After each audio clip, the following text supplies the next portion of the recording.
Hey guys, and welcome to the English shooting live stream. Sorry for cancelling the other week. We do want to do these every 2 weeks, but with the target shooting show, we thought we would give it a break because we're all quite busy. We're here with Connors, as always, from Magload, and our special guest, which is Dan Smerald. He's featured on the channel before, has loads of really interesting guns, and I'm sure we'll get onto that later, as we will the target shooting show. But as we've been advertising, there's a very special deal that I've heard to be announced. Yep, so Magload has been releasing a whole host of Black Friday deals.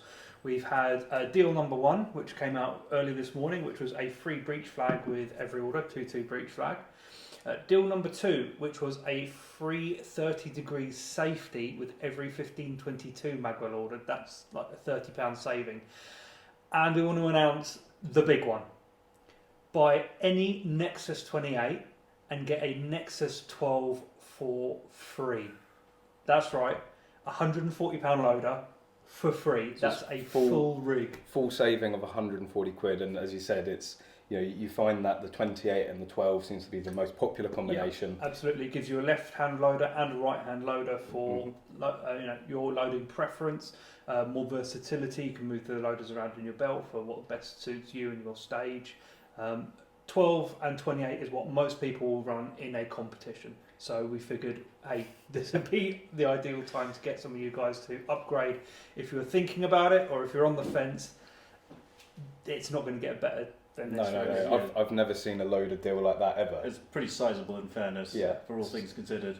So that's going to be live now on the website. Yep. So just we've had a couple of people sort of clarifying how the deals work. So any order for the safety, and every order is going to get one thrown in. You don't need to put any code. No. You don't need to do anything. Just place your order. Again, with the Magwell, place your order. Safety in the same colour will be included. Yep. Again, no codes or anything like that. The only thing you do need to do with the Nexus is it's Black Nexus is the code. So go and add the 12, go and add the 28, put Black Nexus, all one word, and it will discount the Nexus 12 and for free. To be fair, if people forget and just add a Nexus 28 to their basket, we'll know you want a 12 as well. We'll make sure you get it. Yeah. So that's the big announcement. I think that's absolutely epic. Again, as you said, the great thing is people that are thinking of moving over to the spring adjustables, again, you're not going to get a better deal than that. Well, the thing is there are lots of other competitors to Magload out on the market. Mm-hmm. And with this deal, it makes it not only the best loader, of course, but also it's the cheapest that you can get anywhere. You can't get a 12 and a 28 for less anywhere else. So to go and check out. So it's magload.co.uk. Yep. Go over there. All the details will be on there, or follow over on the Facebook page, the Magload Facebook page, and you'll get all up to date there. That's through Cyber Monday, isn't it? Yeah, the deal's going to keep going through the weekend until Cyber Monday, ending at midnight. Cyber Monday, I think it is. Mm-hmm. So get your orders in. More time to consider things. So obviously the incentive to get your order in quickly is, well, I think you're predicting it's going to be quite a hot offer. So the further you are up the list, the quicker you're going to get it. So this isn't a while stocks last offer. So Magload, of course, we are a manufacturing company. If we run out, we will make more. So this is an indefinite deal right up to the end of Cyber Monday. Keep placing your orders. If we happen to run out of... Now, we've stocked up in preparation for this, but if we happen to run out of stock, you will still get your loaders. Might just be a bit of a wait time. So great. So there we go, the big announcement. So I think it's on to the usual schedule. So talking about stuff that's happened over the past few weeks, and of course, answering any questions that you guys have. So keep them coming in. I think we'll get straight into some of the questions. So I have Zero Meerkat, inventive username. Callum, have you ever shot a 338 Lepore? I don't think I have, actually. No, and I mean, there's one sat right behind us. My big shoulder. We haven't had a chance to shoot it yet. No, we've been talking about it every single live stream so far, that we're going to go out and have a play with it, but haven't had the opportunity. I can't. The biggest caliber I've shot is a 50 cal. I made the video the other week there. we're going to talk about that later actually. We've got a little clip to show you guys. But yeah, so have you shot a 338? Never shot 338, no, but I think the biggest rifle caliber I've shot is just 308. Really? Yeah, I've Okay. never had a chance to shoot the 50 or the 308, so a 338. I think I've done 338s before down 7 side my range, but nothing bigger. No? No, that's the biggest. Yeah. Okay. Tell you what I would like to shoot is the 950 JDJ. That'd be Why do you want to interesting. break your shoulder? Well, it's the sort of thing you shoot to say you've done it, you know. Well, yeah, but it's like, what was it, like $19 a pop? I know, but I'd pay $19. I'd pay $19 It's like with the 50. Well, as we're talking about big caliber rifles, we might as well roll straight into our first little clip. So Yeah. I'm going to do this a little bit differently. We're not going to take a break as we do this. It should just pop up as the magical wizard of Alex. Which video, sorry? So that's the 50 cal. It's not on there. It's not on there? Well, that's an absolute fail. That's a fail. We've got all the other videos lined up. There was a really nice, interesting video put up of us shooting 50 cal. It won't be there. I think I forgot to export it. Also, it's your fault. It's always my fault. No, it's Ryan's fault. It's Ryan's fault, always is. If Ryan's watching this. So, yes, if you guys follow the channel, which I'm sure if you're watching this you do, I made a video the other week of my experience of shooting a 50 cal for the first time. Absolutely epic, and if you've got that itch, well maybe as you two haven't shot a 50 cal, we should go down to the tunnel. So it's the Tunnel Shooting Centre or Sports Shooting Centre down in Dorset. It's a walk-in service. You can go in there and shoot as much 50 cal as you want. I do want to go, because that's Carrie Ellis, isn't it? Yeah. So Kerry Ellis is based down there. Ryan is here. Ryan's there. There he is. It's Ryan's fault. So yeah, the tunnel, brilliant facility. Again, there's a lot of people that watch the streams and obviously watch the channel and videos that want to just try shooting for the first time. And I get a lot of questions about how do I just go and try it to see if I enjoy it. A place like the tunnel is an absolutely fantastic commodity to our industry, because you can go and shoot 2.2s, 308s, 50 cals, World War 1, 2 packages, all that sort of stuff. Yeah, I mean, shooting a 50 cal, just walking in and having a go, it just sounds like amazing. I mean, Yeah. you're saying you can shoot it as much as you like. I think it's more of a case of you can shoot it as much as your wallet allows. Yeah, exactly. How much your body's going to survive after You're going talking after about expensive rounds. I mean, I think even if you hand load like a 50 cal is 10, 15 quid a Well, you're round. still looking Yeah. at £8-9 for a hand load. It's the powder and it's the lead, because you're using a 20th of a tub of powder every time you Well, there's a guy in the States who reload it. do quite a lot of stuff on Pure Eye long range, and he machines every 50 Right. Yeah. out of a solid piece of brass, brass each time. So those of you that maybe have, I did this comparison in the 50 cal video. Go and check that out on the channel if you're interested. But that's a 223, not a shabby round, and then the 50 cal. It just, I mean, a big boy. Even the 338, the Paw, is still diddy compared to the 50 cal. It's ridiculous. I mean, you've got to bear in mind, it is an old round. It's been around for a very long time. 338 is much more modern, modern in design. And so here's a ask 338. and you shall receive. So a 338 Le Paw against a 50. Is this us comparing the size of our rounds again? Give me that one. Doesn't work like that. You There we go. It's not how big it is. I'll tell you now. Yeah, but Mike can go out further. Anyway, we're stop being crude and rude.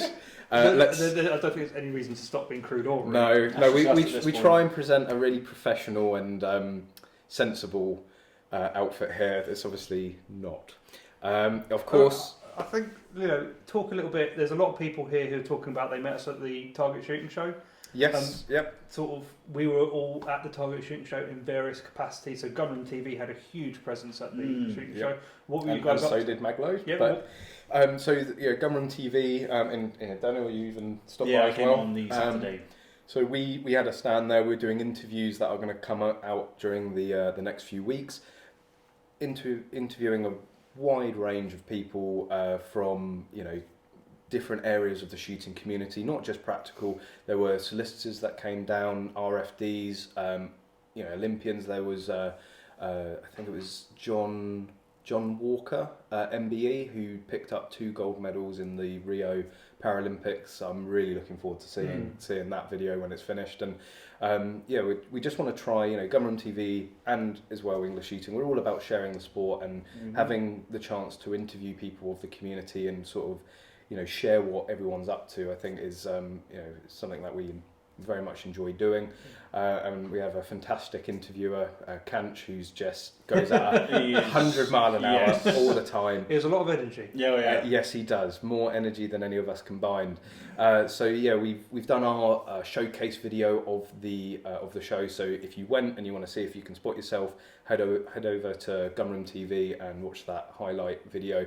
And then we're going to be getting the interviews over. Even if you didn't attend the show and you want to see what it was all about, the highlight video should do that. I just want to say massive thank you to everyone who came to see the Magload stand at the show. I really appreciated seeing you all, putting some faces to some names. Absolutely. It was our biggest show yet. We took more kit with us than we've ever done before.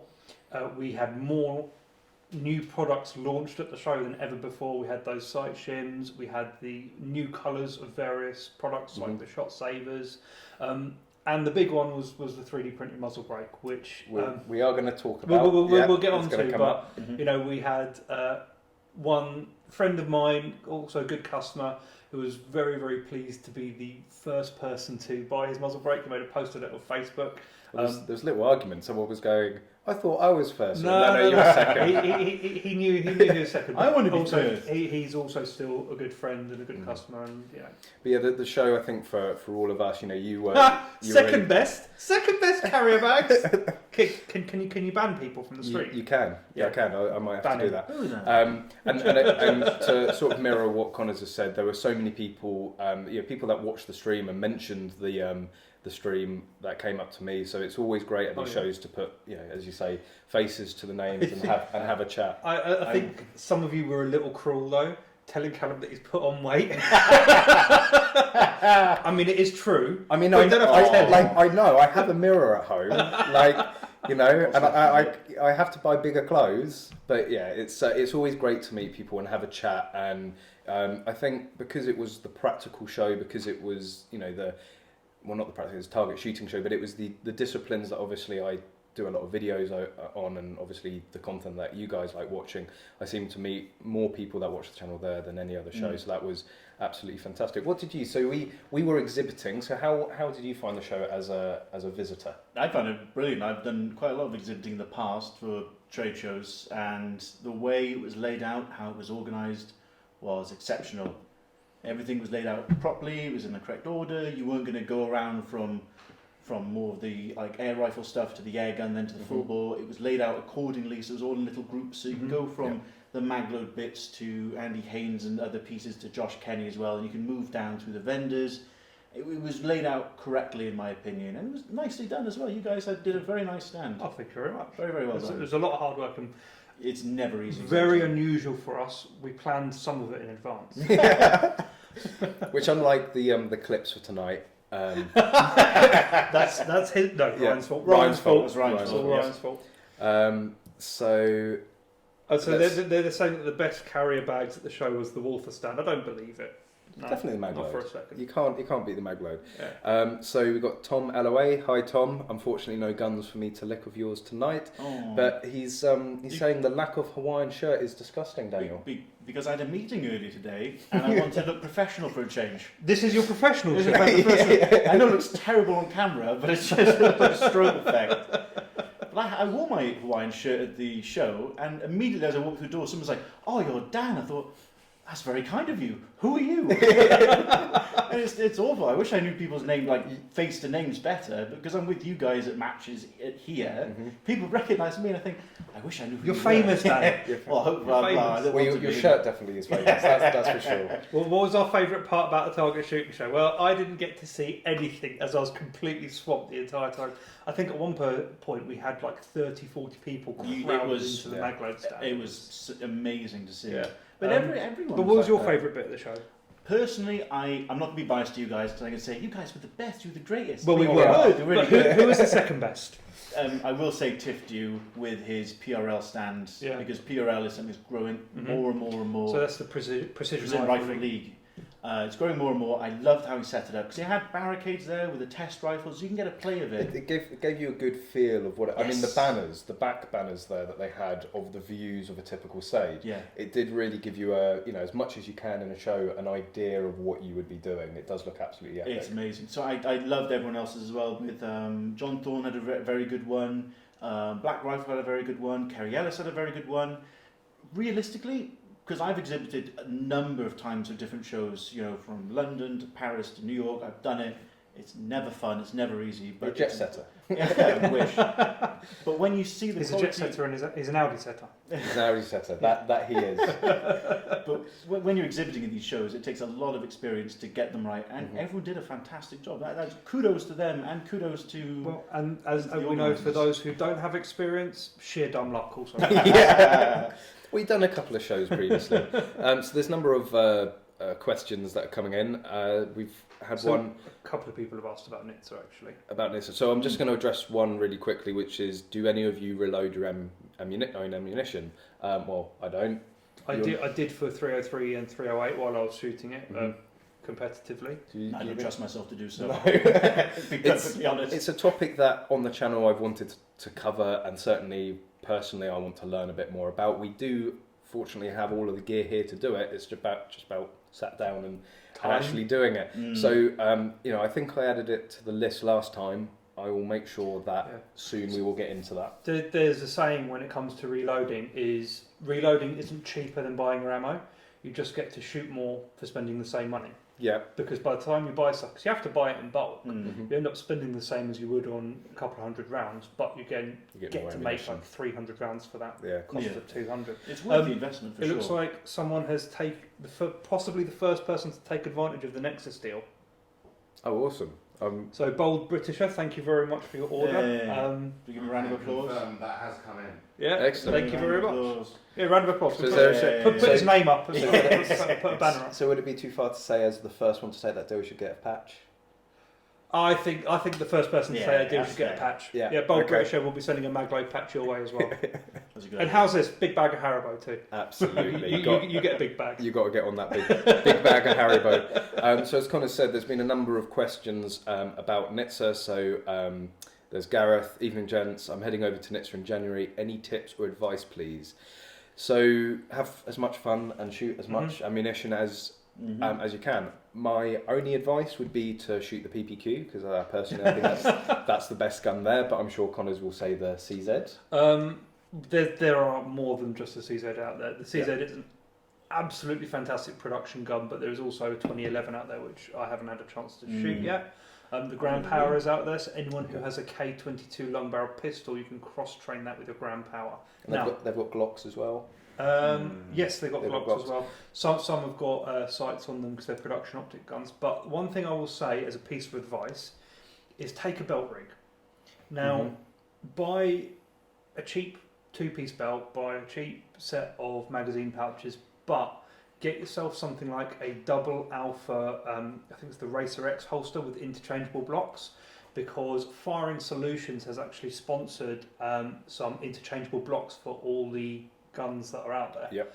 And also the sights, Firing Solutions. Firing Solutions supplied and fitted all the sights and bought the tools necessary for the gunsmith out there to do that. And yes, Ryan, we pay you in Haribo. Well, we don't pay him in Haribo. He just eats it all. Yeah, he takes it himself. We actually had to send him on a macro run because he it's ate all like the we're Haribo. packing ordnance. Where's the Haribo? And there's just Ryan in a pile of empty Haribo. Oh, it wasn't me, guys. Just get So, yourself a Costco card and the- get those massive tubs. We've talked about NITSA before. It's absolutely fantastic what I think the UK PSA are doing with NITSA, supplying the gears. Obviously, thanks to sponsors like Firing Solution for taking it to the next level, giving all the holsters and inserts and the sights. But there is a selection of guns. I guess another piece of advice: don't be scared to try. If it's your first time shooting handguns, try a Glock. Try the CZ, try the PPQ. Everyone's different when it comes to handguns. Right. The gun and the guns all shoot differently. There is a thing about getting your eye in. Yeah. hold a Glock and you'll see what people complain about Glocks. Or you might be one of those people Or you that might like be them. one of the people, Yeah, very those lucky one. really strange ones who actually like shooting Glocks. Mm. So the only people I know who actually like Glocks Mhm. are people who have never shot them. Except for him. I mean, But then you've I got tolerate a Glock. you've got the CZ and the 2011 and the Grand Power out there, which have more of a Mm. 1911 angle grip, and the PPQ is somewhere in between, but leaning more over to that 1911 angle. So yeah, shoot as much as you can. Also, if people are starting to go out to Nizza, there is a level 3 match in May, Yep. which we are both. Well, you're signed up. I'm probably going to be signed up tonight. So what you need to do, I'd love to. I so haven't done my short handgun course. and that's an important thing. So part of Nizza is so that people can get their competition license and do the full bore course. So what you need to do, the process is do an Action Air course. So you get your Action Air competition license. You then go out to Nizza. You then upgrade that to your handgun. So someone will your be full out there bore running even. handgun competency checks. Yeah. Do check with so Clive Gamlin is the handgun rep for the Yes, UK PSA. Yes. I'm sure he will be putting out information in good time for anyone who needs to get their handgun competency check done. But bearing in mind, it's an all-day thing, so you need to organise it with them in advance. Yes, and also you might think that's it, but what you then also need to do is get some experience. So you either need to shoot 2 level 2 matches, and that can be either Action Air or it can be in full bore, or 1 level 3 within the UK. Because Nizza is a separate region, to go and shoot an international level 3, you have to get sign off by the RD, so the regional director, and Connors has enough experience through the shotgun shooting Yep. level 3, but I actually qualified myself by shooting my first Action Air match. Oh, I have to say, so I built an Action Air race gun ages ago, and I've loved Action Air guns for a while, but never shot one in a proper competition. And going to a level 3 Action Air match, so this was held by, was the Grange, wasn't it? Ranger Yes, it was. up at Birmingham. Yes, yeah. Thank you very much to Tom who ran the match. It was a fantastic match. I enjoyed myself thoroughly, and I dare say it's almost as fun as shooting full bore. Almost. It's very different. I mean, It's a different sport. It's Yes. more It rapid. is, yeah. yes, It's more rapid. It It's a is lot more quick. technical. so it's a lot more so technical. quick, and I did find it a little frustrating. I had issues with my mags because I'm not used to shooting airsoft, certainly not in that I quantity. think but we we've- found out afterwards that yeah. the mags had a pre-existing issue before you went into Yeah. the competition. And it's Well, just that comes was down. nice. Yes, it's Yeah. the equipment, not the shooter, right? Well, no, it genuinely is, because when you're firing the gun and the mag ejects all the gas out of the top of the gun, you know that that's the gun and not you. Yeah. So Action Air, I know I've seen some people say, "Oh, it's just toys. How can you have fun going and taking that seriously?" It was really, really good fun, and it was ran exactly how any other IPSC or UK PSA Well, competition of course, live fire. It's a Yeah. proper competition. It's It it's is, not it's not it's fun in games, but it's not a mess about. Everything is treated like live fire, and if you want a sort of a gentler introduction into IPSC shooting, go and shoot an Action Air, and of course then you can start qualifying for Yeah. maybe even the handgun worlds, going over to Nizza. And an important thing to say about Nizza as well, a club, well, my main club, Kentucky Firearms Club, will be running a match, a level 1 match out in Nizza at the end of January Actually, as this well. is the first we've heard of this. No, Kiddle has. So David Kiddle, one of the committee members of Kentucky Firearms Club, he messaged me. I think yesterday or the day before. So he was telling me about it. So people are trying to chomp at a bit put at it. myself in for that, and then do the conversion course. You can do that at the same time That's if there's what an I'm gonna instructor do. out Yeah, there. You can that's do what it I'm out there. doing. Well, I don't know what's happening, but David, if you want me to come out there, I'm sure we can organise some competency I'm checks. game. I'm 100% game. Yeah. Absolutely. No, that would be good. So we'll probably be out there in January as well. So let's crack on with all of the questions that have been coming in. Keep them coming through. If we take a little while to get through to them, we will get through them all.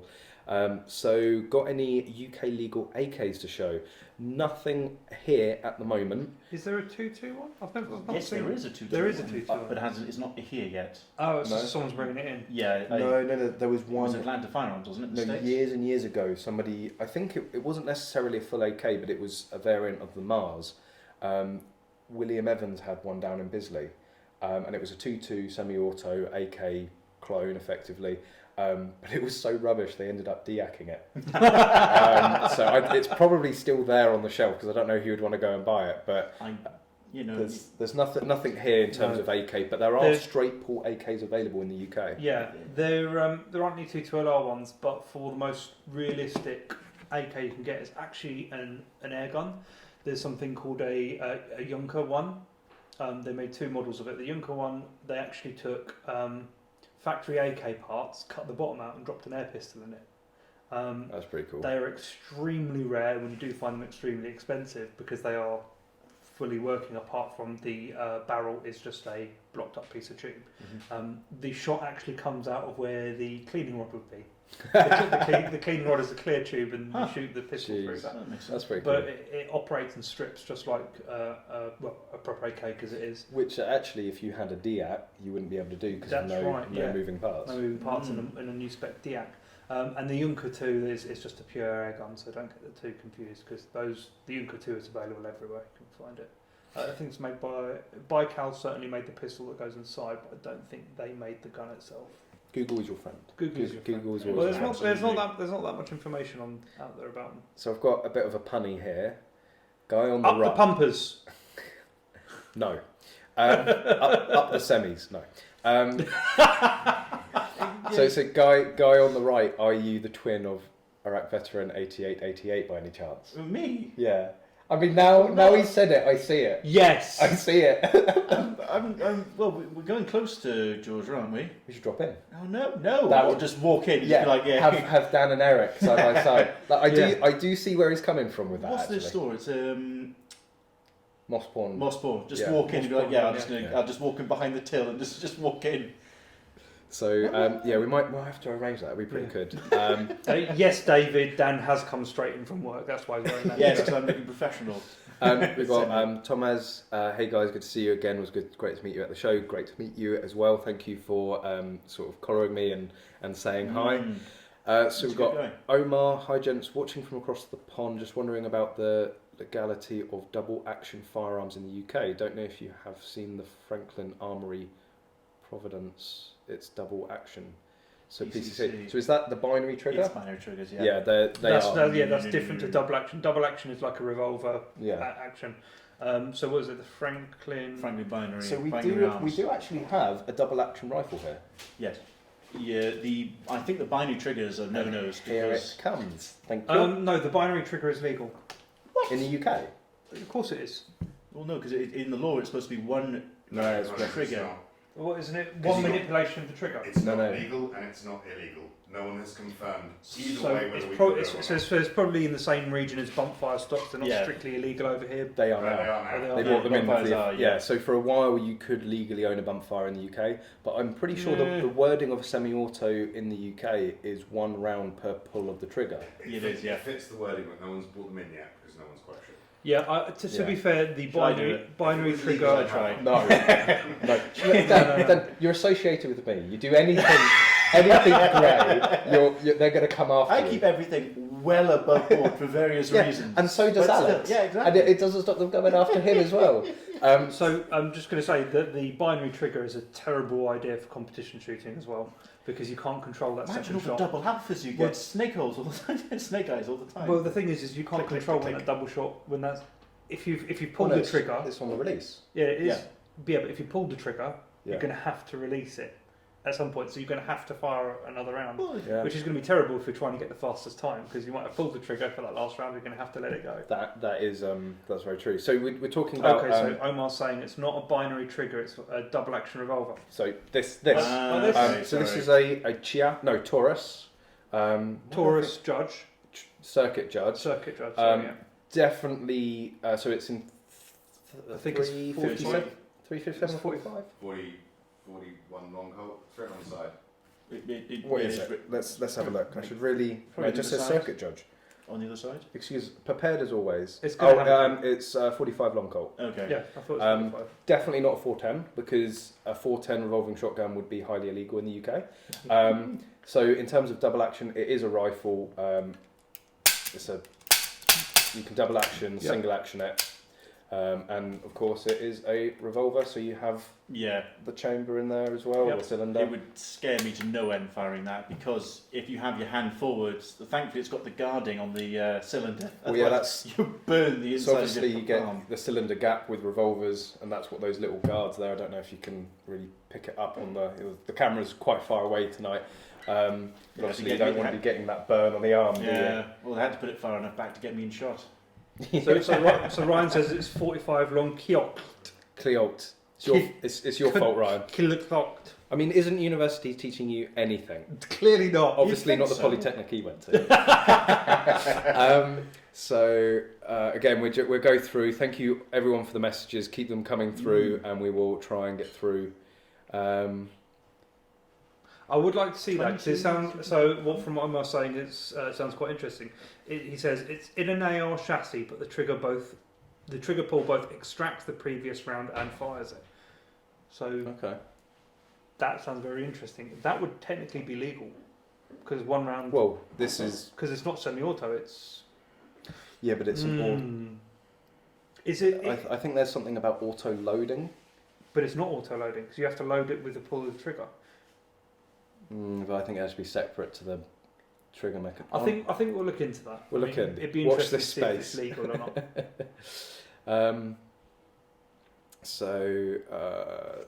So have you heard any news on the 22 PRL?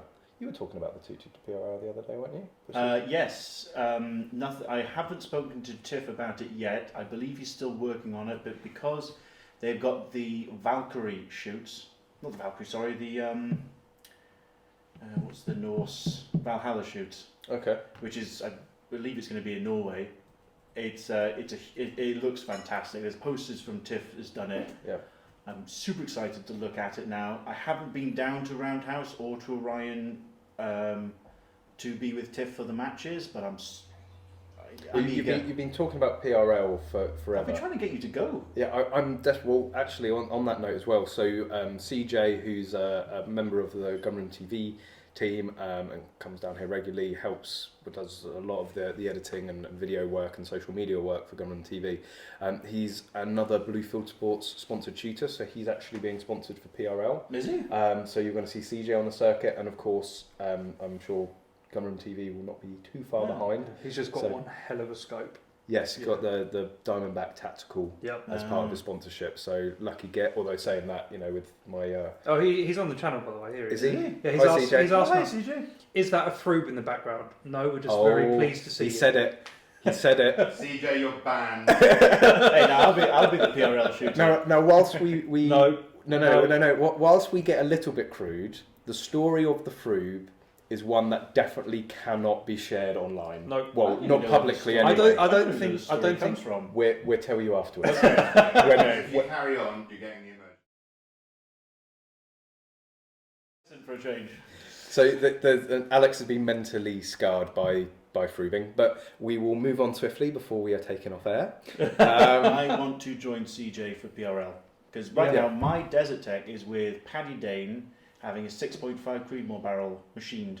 Mm-hmm. So when that's done, well, roughly soonish, I want to get really started. You'll have to bring it down. Yeah. And show, because the Desert Tech, you did the What's in My Safe video for Gunroom TV. The gun I bought with And Ethereum. If you want to have a look at an interesting collection, go and check out Dan's What's in My Safe video on Gunroom TV. Well, the because Chris it is was finished incredible. on that now. That video. Yes, it was. It was just. It's just literally the lower The and the lower, upper, yeah. and everything else is built on top of it. Yeah. Well, no, you had the lower and the upper, and you had your Vortex. Yeah, the UH1. Yeah, and that's that was it. literally Nothing else. Yeah, because it was last year I did 90% of that gun with the Black Friday sales in the States because I went through an RFD Awesome. and I was like, even with the transfer fees, I was still saving. Well, they have silly gun deals out there. I was You know, looking the other night, almost as right. silly as the Magload deals, but I have to say, still quite because silly. I do quite a lot of shopping because I've got cousins in the States in New Hampshire who do a lot of buying for themselves, and they're always like, "Oh, Dan, have you seen this? You know, Sons of Liberty Gun Works had an AR for $800, and they usually go for close to $1,800. Wow. It's mental. And Geisley parts were like a third the price. Geisley upper and lower matched receivers Well, you- were $200. You're an absolute Geisley whore. aren't I am you? completely. Yeah. 100%. On that note, do you want to grab your? Is your rifle about? Or No, or no, our, you've our got- Well, Alex is trying to grab it, but while he's doing that, Carl Volt is asking, what's the difference between PRL and PR series? PR series or precision rifle series? Yeah. I think it's come down to just licensing, really. Sure. I think Tiff wanted more control for his own league. Mhm. So he has more, I can do this, I don't have to fit within other people's guidelines, because obviously laws in the States are different to how they are here. Yeah. Something in the States would have worked better there, and some things here wouldn't have worked better over there, so he wanted to have full control over it. And I guess it's very similar to the likes of, you know, 3-gun versus UML or even Yeah. IPSC. So we're talking about Geisley. Ignore the breach flags, I haven't got them Okay, that's fine. So this is Dan's 22 we WMR. don't have any breach flags. People have bought them all. Yeah. So, 1 minute. So let's count the Geisley, right? So we've got a Geisley charging handle, a Geisley scope mount, Yep. a Geisley forend. You used to have a Geisley I trigger. did have a Geisley trigger, but it wasn't working correctly with the bolts. Right. And then I sold it because I got a JP Enterprise trigger coming.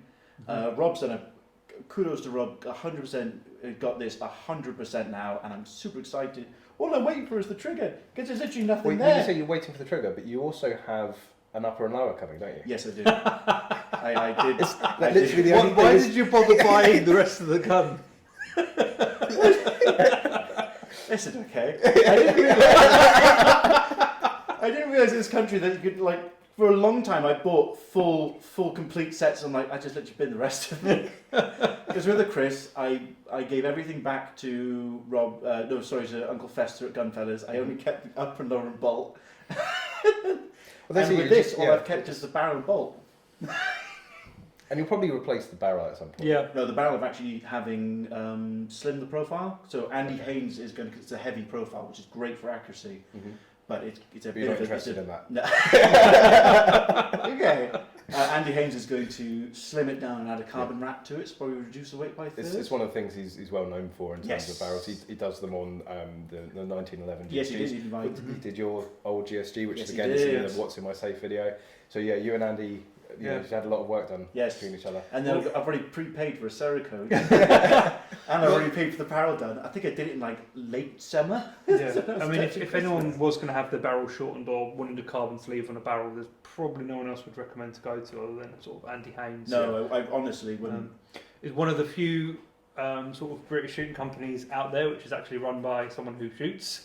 So I think, honestly, the only thing I would do next is to get a 12-inch upper yeah. and just get a license, like You know what? Why don't you just buy a new bolt and barrel as well and then just make a new gun. and make a new gun No, completely? because I Put the old gun back together and then have two guns. well, yeah, I could do that, but what I could do is just because what would 12 inches be about here, wouldn't it? Imagine a little fire breather of a little Well, 12. we've got a 12-inch gun over there. We've got the Yeah, 10. I can do. Oh, imagine if you brought it down to 8 inches and pinned and welded this muzzle brake on the end. Yeah, but that muzzle brake doesn't work that well. A 4, a 2.2, or 2.2 WMR. Well, yeah, but if it's short enough, it would work pretty fine. Would work pretty well. Sorry. We're having messages come through, so I'm trying It's to. not meant to stop you talking, but if Oh, you right, can yeah. read messages Yeah, at the you're same meant to. time. You can, Okay. I know it's hard for you to multitask, but Is it anything that we need to act on now? I don't think so, as long as the customer realises he's not actually getting it for that price. Yeah, if that happens, we won't be able to. Oh yes. Yeah. So we were aware of that. It's fine. Okay. We will just cancel. we'll just cancel. So it's fine. And we're talking code. It's this other background stuff that we're managing. We are Peter. Well done for interviewing Alan Westlake. Looking forward to seeing it again. Another fantastic interview. A man that has quite literally changed the face of UK shooting sports. Yeah, I actually really look forward to seeing that interview myself Yeah. because I'm stuck on the magload stand, didn't see a thing. I was gone by that time, but Yeah. I was sticking around when you guys were getting prepared, and I was like, well, I want to stay, but realistically, traffic was going to be hell at that point. Yeah. It's getting late. So I think I am going to go for a variation for an upper. oh dear. Oh no, Dan. So you're getting an aero precision lower, isn't it? No, yeah, I've got, Oh, aero you've got position, the aero upper, position lower. I've got the low already. I've got 2 uppers coming, One without a forward assist. both of them without forward assist. Right. Okay. Because this one's going to have a forward assist, and the Chris, my Chris is going to have a forward assist as well. Because if you've got an ambi charging handle, I always find it a little difficult to grab from your right side because you've got the forward assist, and I don't like having a forward assist on a 22 on a long rifle because if you smack it hard enough, it could go pop. Which I have heard that's Potentially, before, yeah. but it's very rare. But no, in my luck. But if anyone's gonna know about guns going pop, it'll be you. Well, that can be a potentially controversial subject, talking about guns going pop. I've had my fair share of problems, but you know what? And ammunition. Yes, So we won't be talking about that. Yes, but actually, a nice little segue talking of ammunition. There is something that there's a lot of buzz going on at the moment. Right, so and that is this. a lot of people have been talking about the Ely Alpha Elite ammunition. We're not going to say too much about it because there are some videos out there. What we can tell you is the videos don't really represent the finished product. Ely themselves came down to see us here today. So we had Rodrigo and Carl. So that's the MD of Ely Hawk and the sales manager. So they came all the way to get Connor's wise input. So there's some information that we want to tell you right now. Is all the information and all the videos you've seen, it's all pre-production. There is no final cartridge yet. What we have here in our hands is essentially a first draft. They've only made a couple of thousand of these cartridges, and they're handing out for people to test them. So I myself thought that the final product was what was being shown, and it's not. They've said they put it out there for test. They're going around and talking to people like Connors and getting feedback, getting input. I had a few rounds with it as well. And you just try and relay it. This could do with changing, that could do with changing, and they seem to be very very receptive at the moment. They have a good idea of what they want to achieve.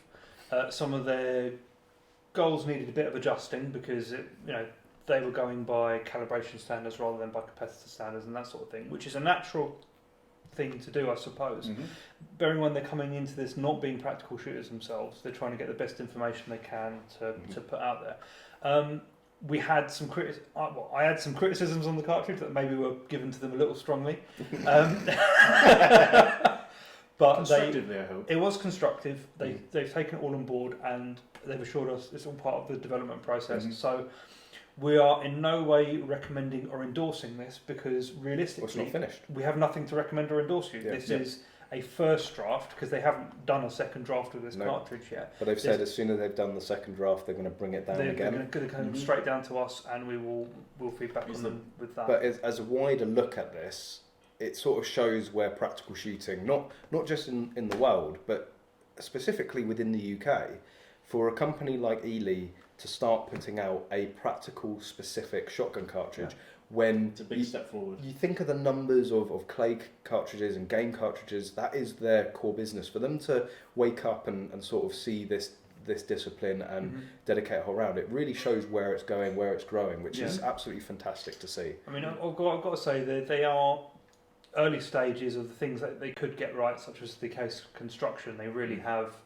made good ground with it. It's a nice solid case. It's ribbed for your pleasure, but for good extraction. I don't believe this case has a lacquer on it, which can cause issues. The crimp is very uniform, very nicely rounded.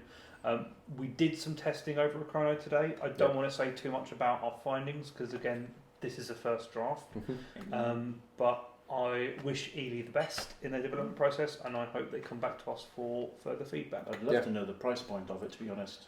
We've had no indication. Yeah, you wouldn't, nothing yet. First drafts are always kind of just testing. Well, they still don't know how much powder's going in there, how much lead. Yeah. This was a 28 gram load that we were shooting. We know the shot size, but literally nothing more than that. Which is why we chronoed it, to get some more information. The same thing with work. When I get samples in for frames, it's always the first drafts are always rough, and then it's like the second and even the third draft that you actually know this is what's going to go on the shelves. Well, there's no point spending all your time trying to perfect something that might actually be down the completely wrong direction. Yeah. So Oliver Hooper dropped me a message through English Shooting Facebook. And I'll get another one out to you because Oliver was actually one of the guys that not only sat down and did an interview this year, but also last year at the Practical Shooting Show. So we'll sort you out with more than just the English Shooting patch. Are you? I'm just wondering, why do you have like 2 litres because the of live soda? stream is sponsored by Pepsi Max, Yes, the but- most refreshing beverage one can You buy. want the big sip, okay? I get thirsty. You want the classic big sip. You want, I mean, you want boomer juice. For reasons it's not sponsored by Pepsi or Monster. Okay, it's not sponsored by Boomer juice, okay? Bold British asks, what's the best 12-bore slug for practical shotgun? In my opinion, it is hands down, without a doubt, the Gecko slug. Mhm. If you cannot get hold of that, S&B Cellular and Value, they do a competition slug, which is Fiocchi make a good slug, don't okay. No, they? Okay. no, Gecko is the best. By a really long margin, it is the best. You keep rustling down there. You're Best getting me slug. worried. No, I'm sorry, it's my phone. I keep silent. I keep expecting a hand to start touching Listen, my leg. after camera goes, okay? We've got Carl Vogt, an interesting point regarding loading. YouTube isn't kind to content that displays ammunition manufacturing. So, of course, this is one of the touchy areas of YouTube in terms of firearms manufacturer. However, if we happen to have a platform that was separate from YouTube, then perhaps it would make it possible. So, if we have issues, perhaps showing it on English Shooting, we'll put it up on Gunroom TV. Yeah. YouTube can't take it down from there. So, we will do something regarding reloading and sort of really read the rules on it and make sure I don't get the channel banned. Yes. Oh yeah, I'd rather not have you guys yeeted off the tube. Oh, brilliant. CJ probably loads for PRL. For Precision rifle. He would, if Yeah. there was super long range stuff, you would primarily load yourself. absolutely, load yourself, easy.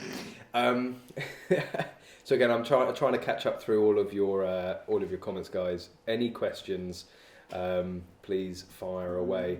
And we've got Bill Moore. Bill Moore was actually here earlier today helping us out over with Magload, up the pumpers. His vocabulary really isn't that large. Yeah, I guess sure. it's a pumper thing.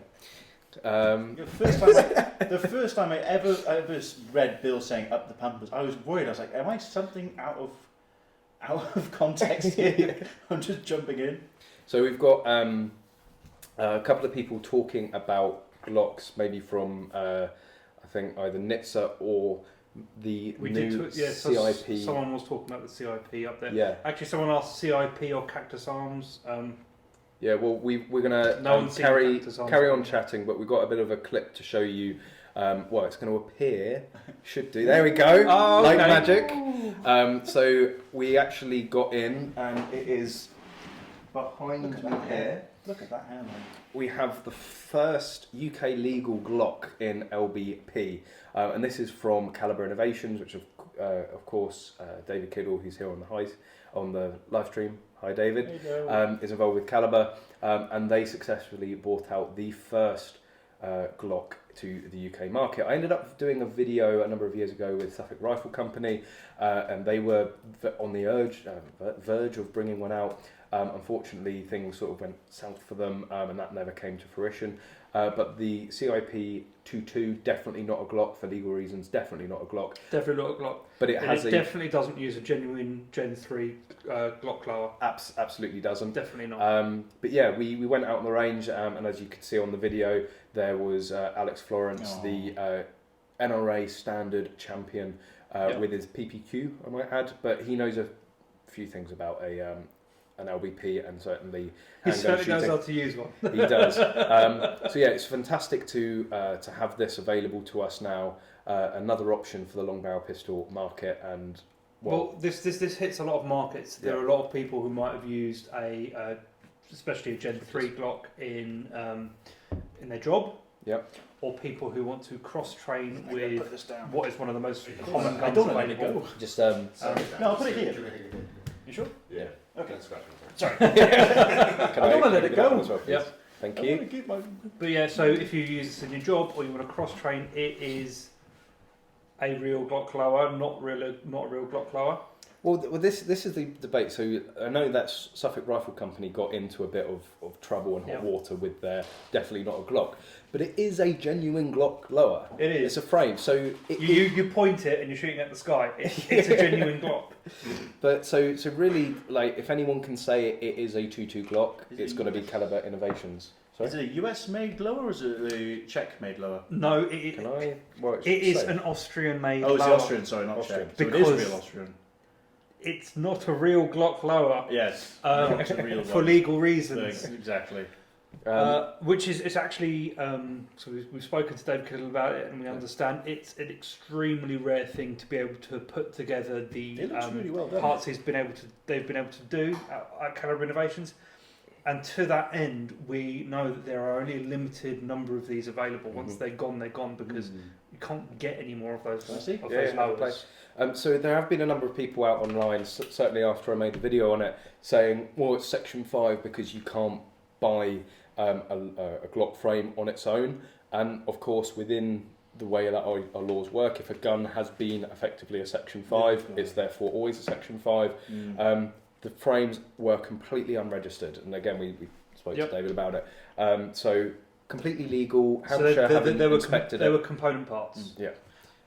I'd love to know if you're able to take the sights off and put like a Trijicon light sight. You can. Or cut the slide So, for an hour and a half. so this upper that's on the gun is they've got the not Glock lower, and they've got an Advantage Arms upper. And Advantage Arms, they make these 2.2 uppers in 4 inches to sell to police for training. So they slide that on, they slap a magazine in, and it's their normal duty pistol, and they use it to cross train. Using makes complete sense. So to that end, this is compatible with loads of Glock aftermarket parts.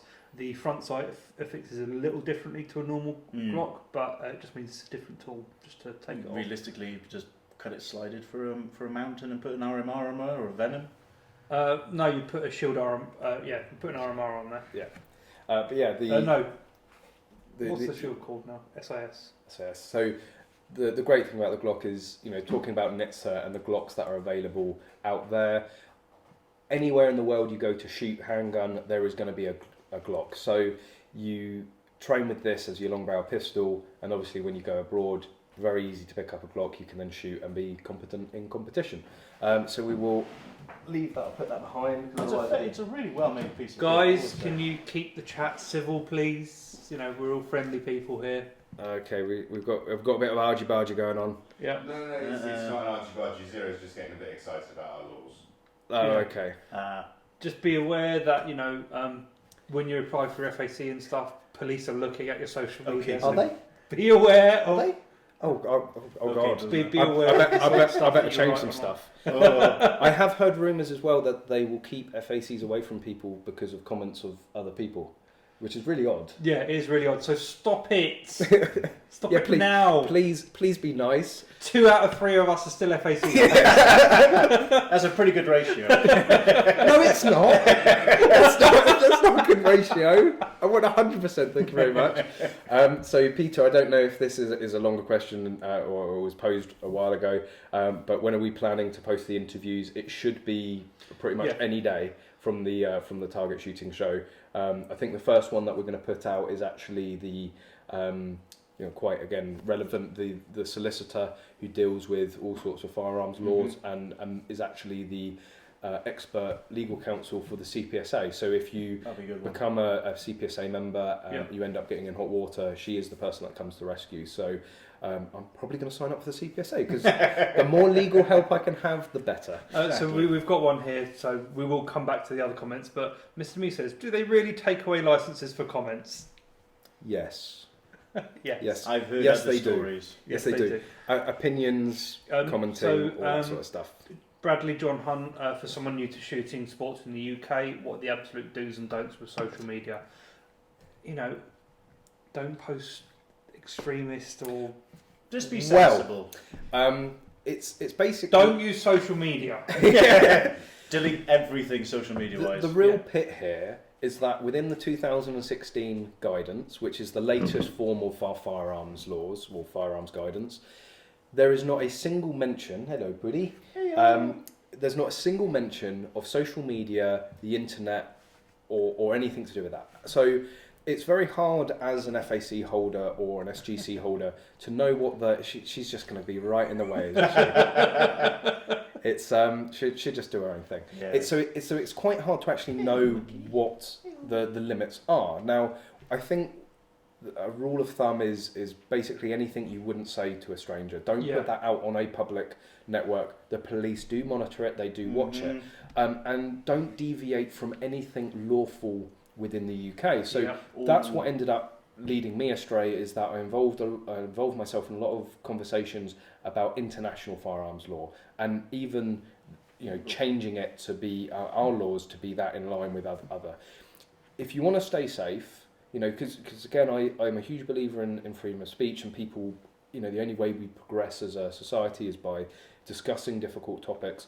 But if you want to play it safe and you don't want to exercise that freedom of speech, just keep it to the sport. Yep. Don't involve yourself with politics when guns are concerned. Don't concern yourself with America and self-defense where guns are involved. Just keep it to the sport, and you shouldn't have an issue. And another thing that I always used to say to people is be careful what pictures and videos you put up, certainly around your security, your address, your security arrangements within your address. So I've never done a video on the safes that I have and where they're stored and my security arrangements, because it's not something that I want to have out there so people are aware of. You've really got to be sensible of it, because you never know who's watching, who's listening. You hope it's the police because they're the ones looking out for you, but you never know who's behind the scenes looking out for you as well. Well, that's it. And again, that's something that Alex here has to be very conscious of, being an RFD, having a number of guns within one location. Is about what is put out there, and certainly when we film, you'll never see any outside shots of the gun room and stuff like that. So as far as people are aware, it's an nondescript building. So yeah, just take a second, even if it's nothing gun related. Don't get yourself into petty arguments online. I know that's very rich coming from me, and also Dad. But yes, it's about it's all about your character, and if the police can get a wedge in there at your character and start to show cracks, that's when you're gonna fall down. It's sad, but it happens. It happens. So there is new guidance coming out very shortly. Is there? Oh. And it includes reference to social media. Ooh. Well, it's about time. I mean, how old's Facebook? I was going to say, yeah. I won't say any more than that, though. I mean, Bill Moore has just said he likes frubes. Cheese sticks also rock. I guess that's more a mature frube. Kid at school bought his dad's shotgun in for a play we did that was in the 90s. The 90s, even though I am a 90s baby and it doesn't seem that long ago. He was a baby in the 90s. It was a different time. It was a different time. I mean, there's loads of photos online of people having, their school rangers. I think Ryan went to a school that had a shooting range. I went to a school that had a range. Still does. Yeah, awesome. So there are a number of schools that still have it, but you see all these pictures of just like people chilling there with their rifles and no one caring. So, my background, for those of you who don't know too much about it, I started off teaching shooting when I was 18, and part of what I did was I worked with the Shooting Stars group, which is a group at the NSRA for disabled children to go and learn to shoot, and it's a discipline sport, and it helps so many young children learn to focus, learn to channel their passion and their energies. And I think it's such a shame that it's been taken out of schools. Educating them about firearms, teaching them that it's not something to be demonised, educating them safe handling of firearms, and just general discipline, focus, training, that sort of good habits to be instilled at a young age. And off the back of that, I love that comment. I know. Off the back of that, I want to maybe make this the first sort of mini documentary I do. It depends on locations and filming allowances, and I'm looking at someone in particular. But it's around the British Shooting Show. So on that note, there was Arias sent me a mochaccino on here. If he's about, I'll probably get a slap in a second if he is. Don't do it. I have a 50 cal. No, you I have don't. a cat. I mean, even if you just threw that's going to hurt. Yeah. So basically, the person that is responsible for all these petitions against the British Shooting Show, they were on Radio 5, I think it was, or one of the radio stations, with a representative of Basque. And her whole reasoning for shutting down the show was basically her personal objection to killing anything living. And she goes in and say how it's inhumane, how it's environmental and all this and that. And basically what I want to show is... I'm getting some information. Okay. I might have to change what happens in the documentary from the information I've just been given. But basically, I want to show actually how ethical hunting is, certainly when comparing to mass farming like we do for KFC or McDonald's. And on the note of discipline, she went absolutely nuts at the idea of under 15s going free. It's like, how can you promote guns and knives to kids? And I'm thinking, actually, this is an era where we have the most youth violence, the most youth unhappiness and dissatisfaction, and all these youth issues, youth mental health issues. You've got, 12-year-olds and 13-year-olds committing suicide because of bullying at work. It's the highest rates it's been in 40 years. Exactly. It's incredible. And I know it may seem nuts to introduce a gun into that sort of environment, but actually, what does shooting do? It teaches discipline, respect. It's good mind. It's a good mind clearance. It's good on the mind to focus on something like that, to spend attention, to better yourself and improve, and all of these things. Yeah. And yet people were like, well, no, let's ban it because I think it's bad. Well, bollocks to that. I don't like it. It's scary. Yeah. No one should have would it. Would it be better if I painted it pink? I saw it Like on that has to be a turning point for me, really, in my judgment of humanity. When Sean O'Neill looks at a gun and says, "Yes, I would prefer it if it was painted pink." Yeah, and if you paint a Ferrari pink, it's going to make it go slower, isn't it? What? Absolutely ridiculous. Yeah, Target Shooting School in Kent and Surrey is bringing shooting back to the kids. I personally know one of the instructors on there teaching that school. He is a fantastic instructor. He's also recently just qualified as a UK PSA instructor, which just goes to show the amount of dedication he has to teaching.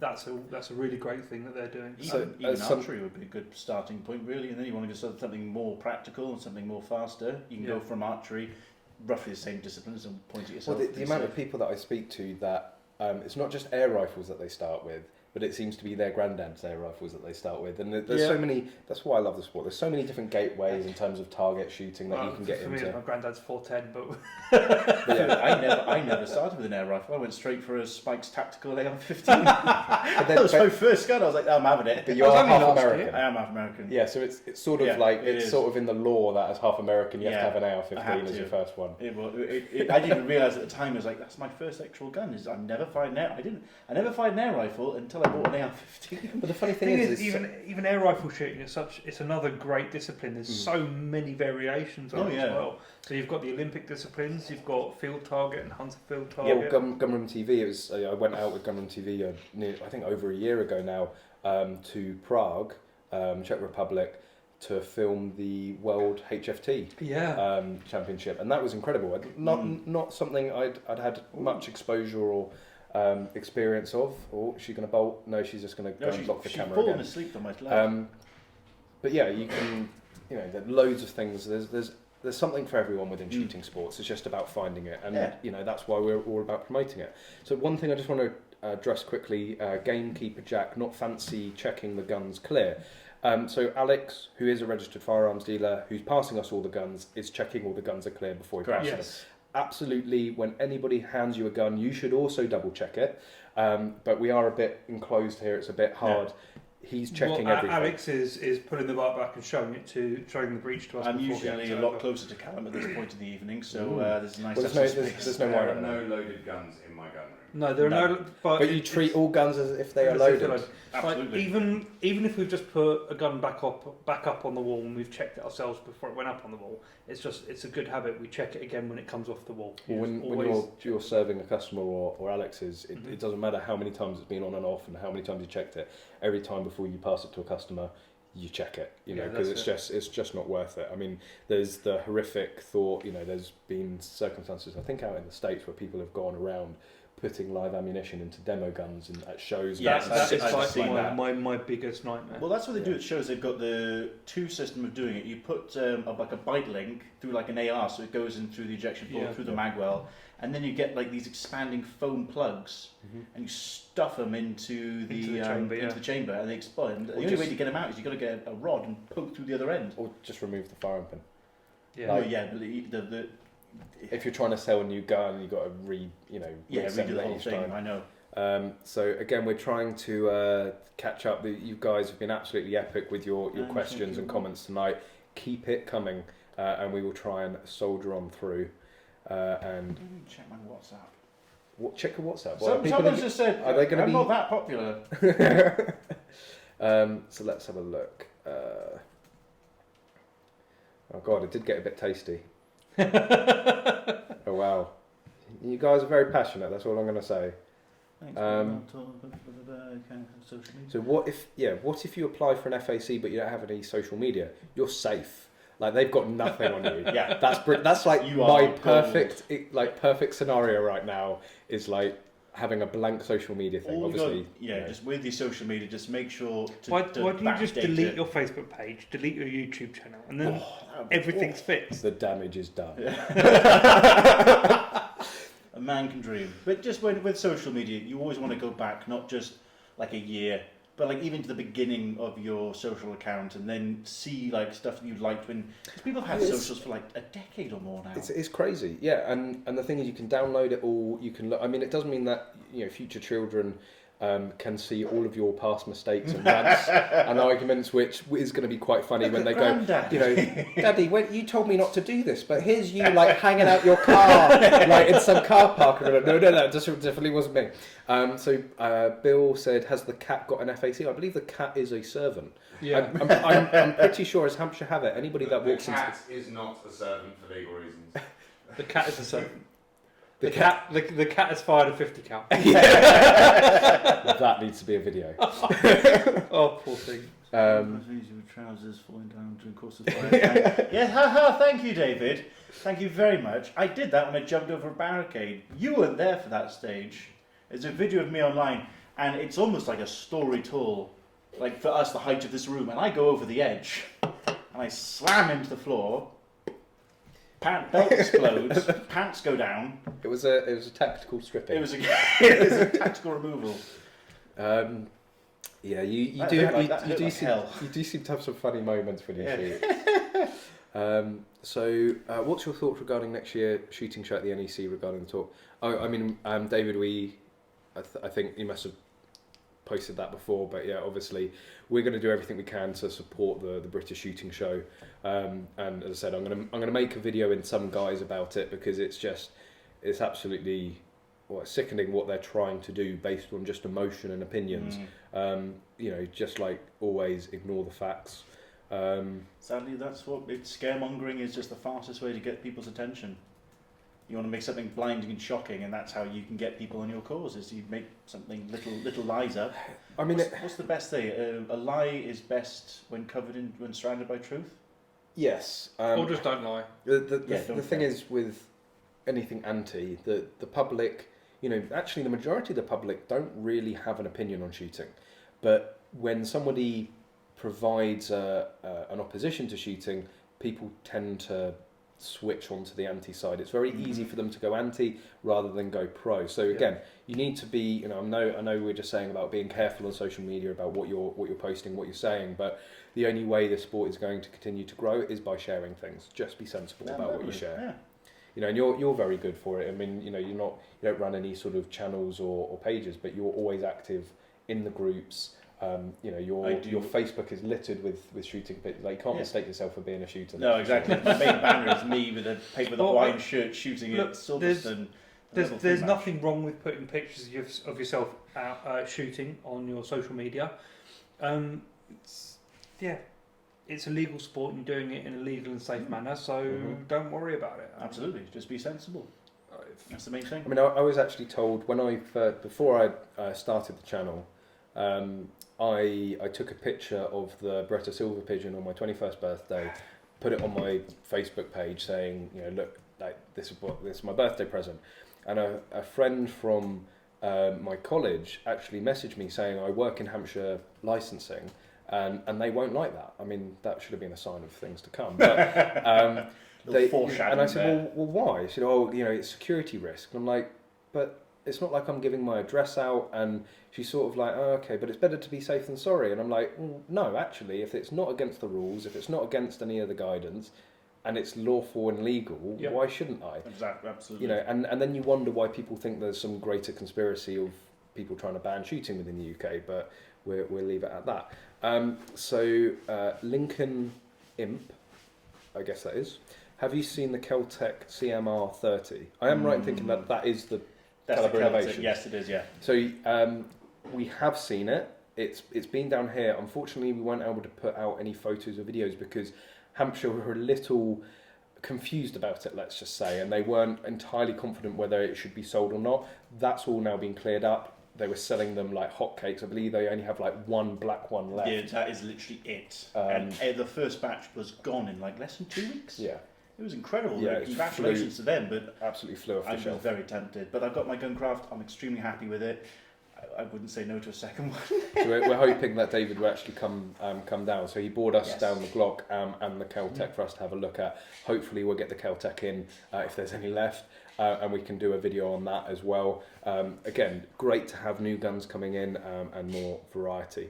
But yeah, it's an interesting option. I don't think necessarily it's going to be a competition gun, but it's going to be certainly a great plinker.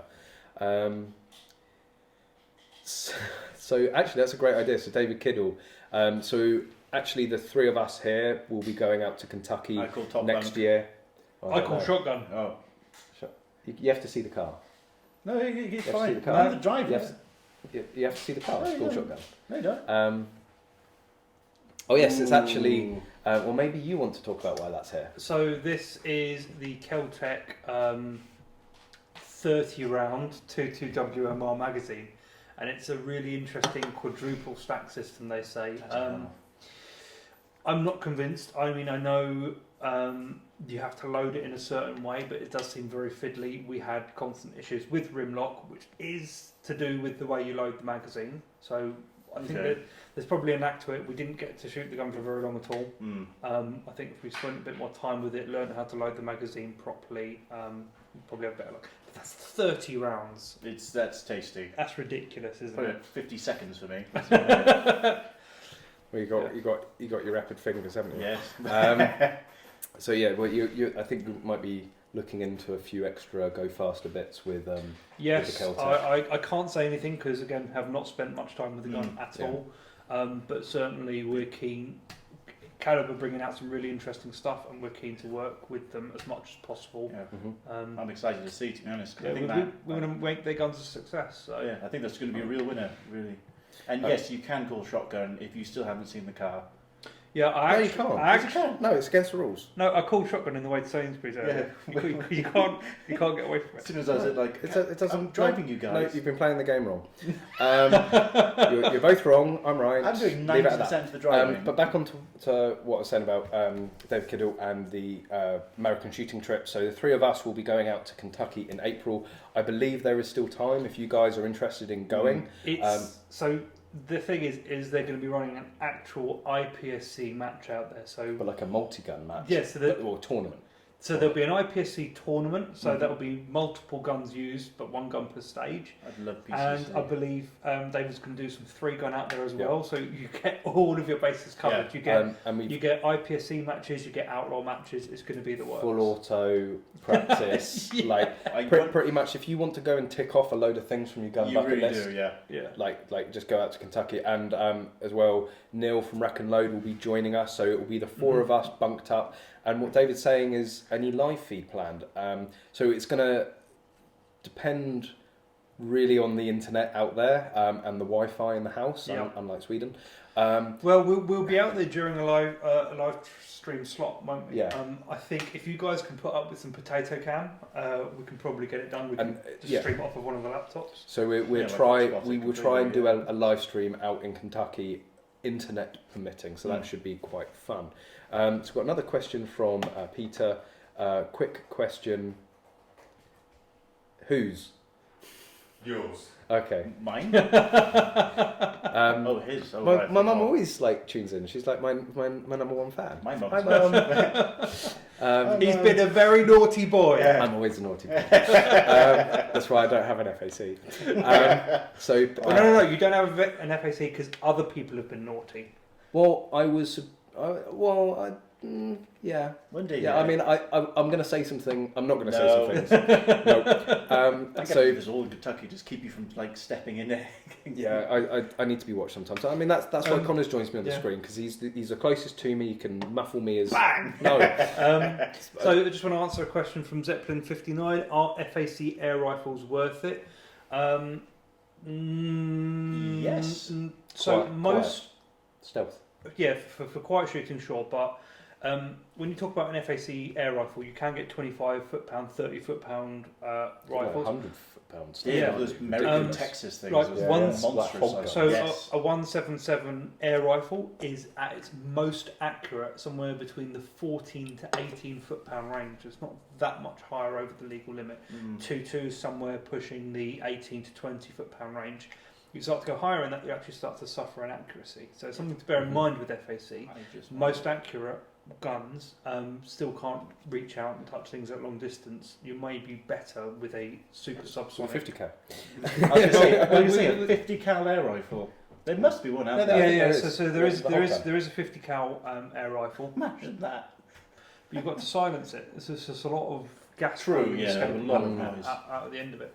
But a bolt action subsonic moderated 2.2 is probably going to be better for hunting, I would say. Yeah. And we've got another question Chris Vector 2.2.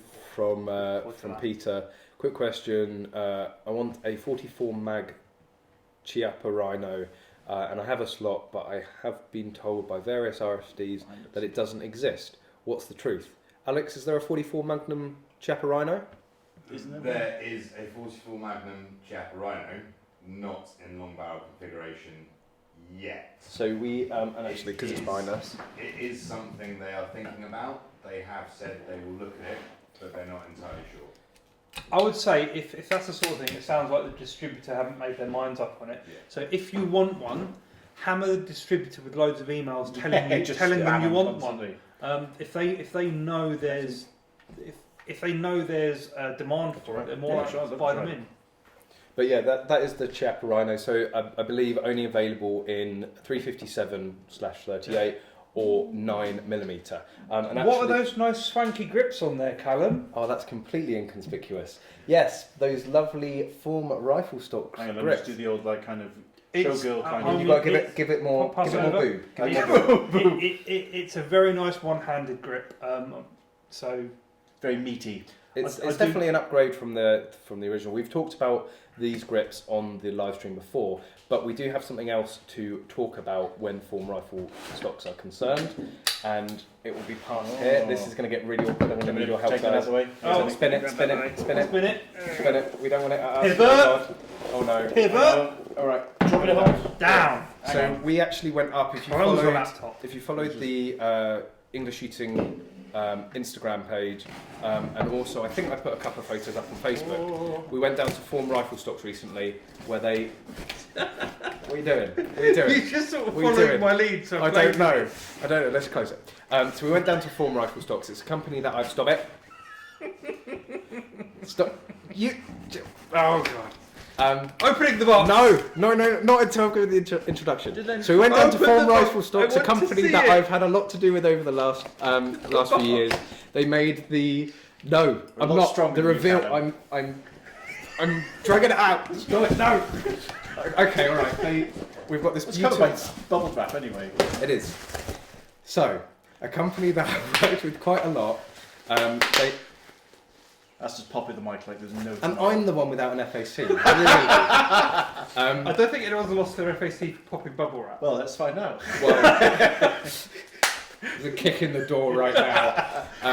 So they made the shooting bench and sent one down to me. I ended up giving one away, and they also made a red Ruger 1022 stock, Oh, that's a nice stock. which I've never actually made a video on. I Yeah. will be when we make a full video on this. So we went down there, and Alex has a Remington 700. So they very kindly made a Remington 700 stock. Can you take that? We'll just get rid of the box. So it is an adjustable stock, so you can get your length of pull, your cheek piece there. And we watched the step-by-step process of how these are made. And the 700 is actually, so the rifle it's going to go on is behind us there. But this is just absolutely stunning. They buy in the laminate blanks.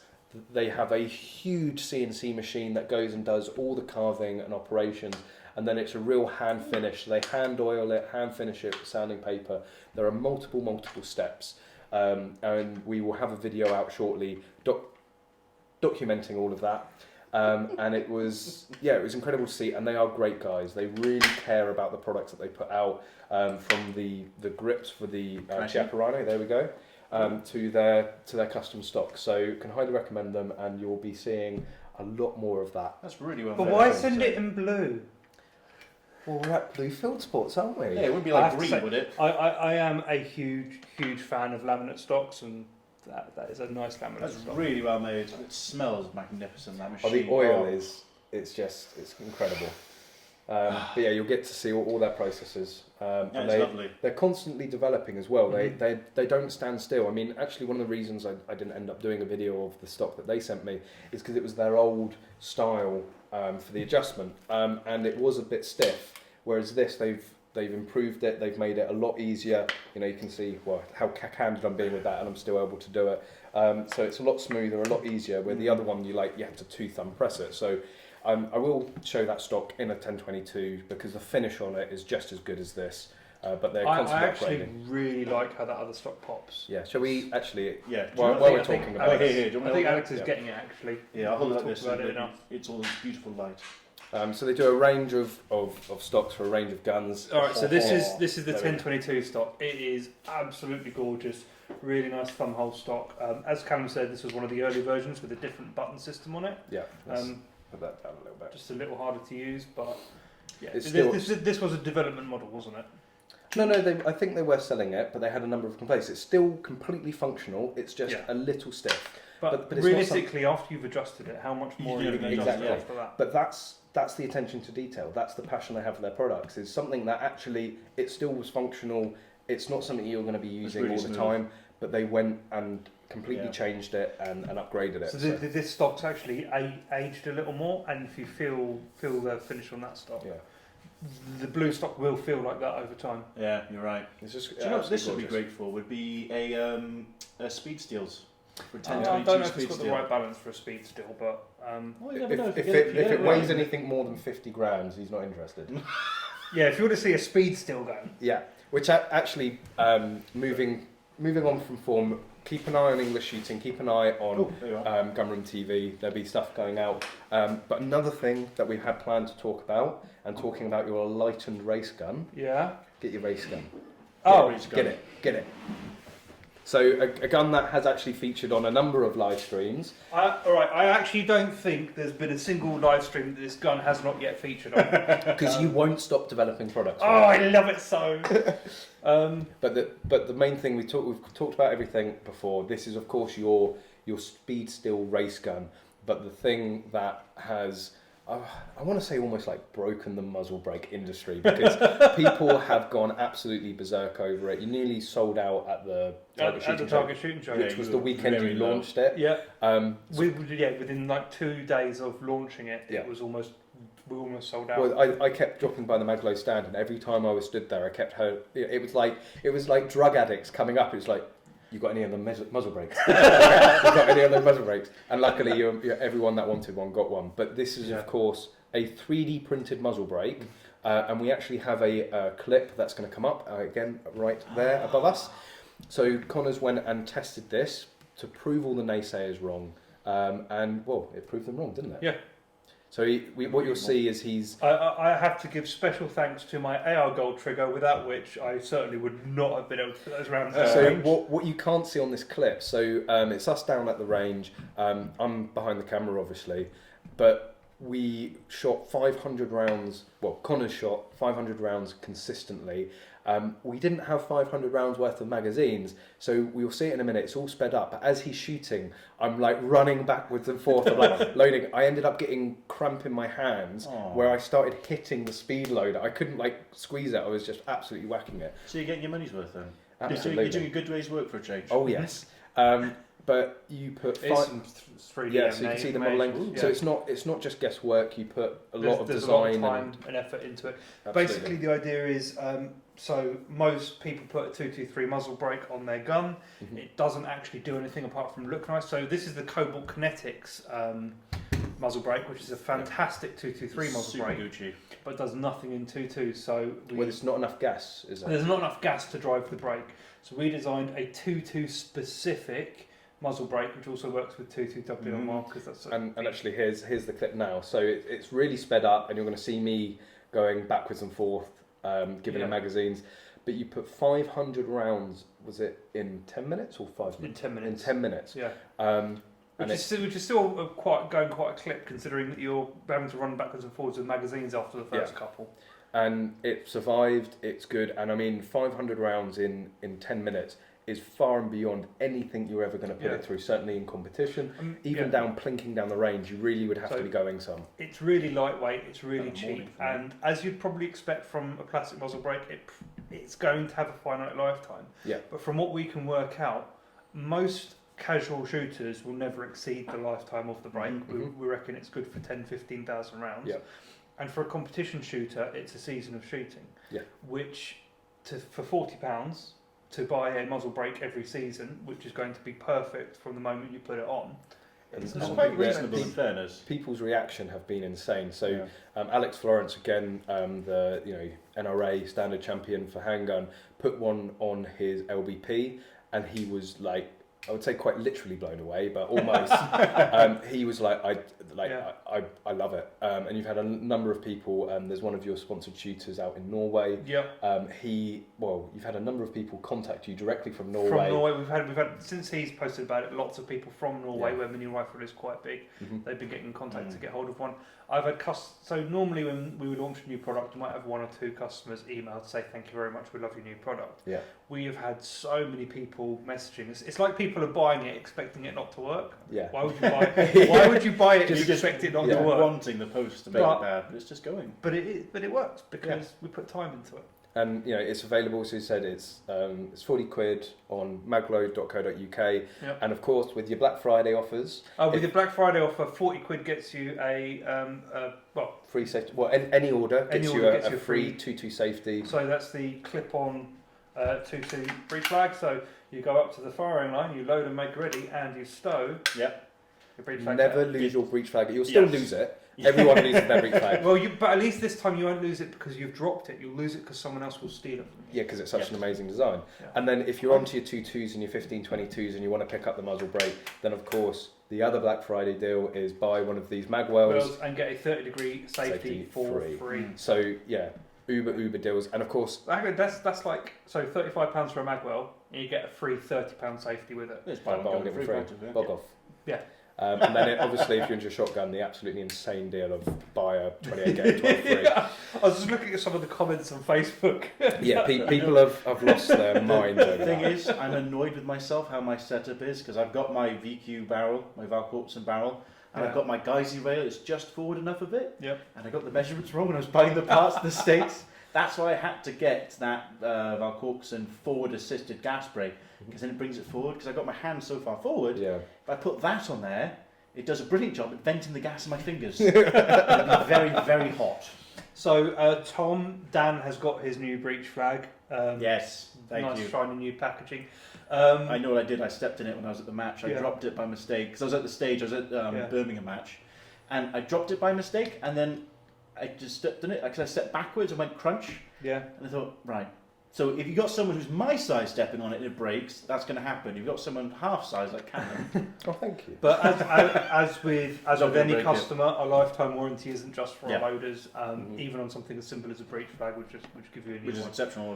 It makes it's been great for matches for me Yeah. because I can just set it to a stage, take it off, in it goes, Mhm. and Yeah. I'm away.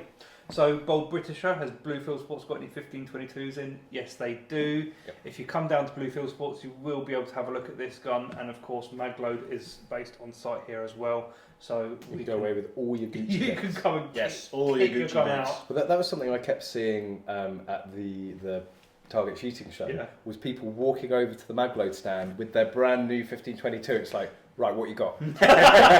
Like Yeah, everything. I want everything that goes on this gun now. It's like you guys give me grief for stripping everything on my Chris, and then you're Yeah, essentially but doing the same thing. You don't have to strip anything. It's add-on parts. It's all add-ons. Apart from the bit that you strip there. Yeah, exactly. Yeah, it's all the bits you rip off, and you get mad at me. The thing is, there's still the upper and lower and various controls on that are the same. Ooh. You're going to end up with your bolt. Yeah, essentially. This, as I've said before, this gun is basically stock. Basically. Connor. I mean, even the stock isn't stock. Hey, exactly. But the stock says Pew on it. Oh, for Pew. God's sake. Oh yes, it does. Yes, it In does. all seriousness, I will actually take one of the magazine releases because it is ambidextrous. 'Cause Ambidextrous. I looked at the Knight's Armoury one.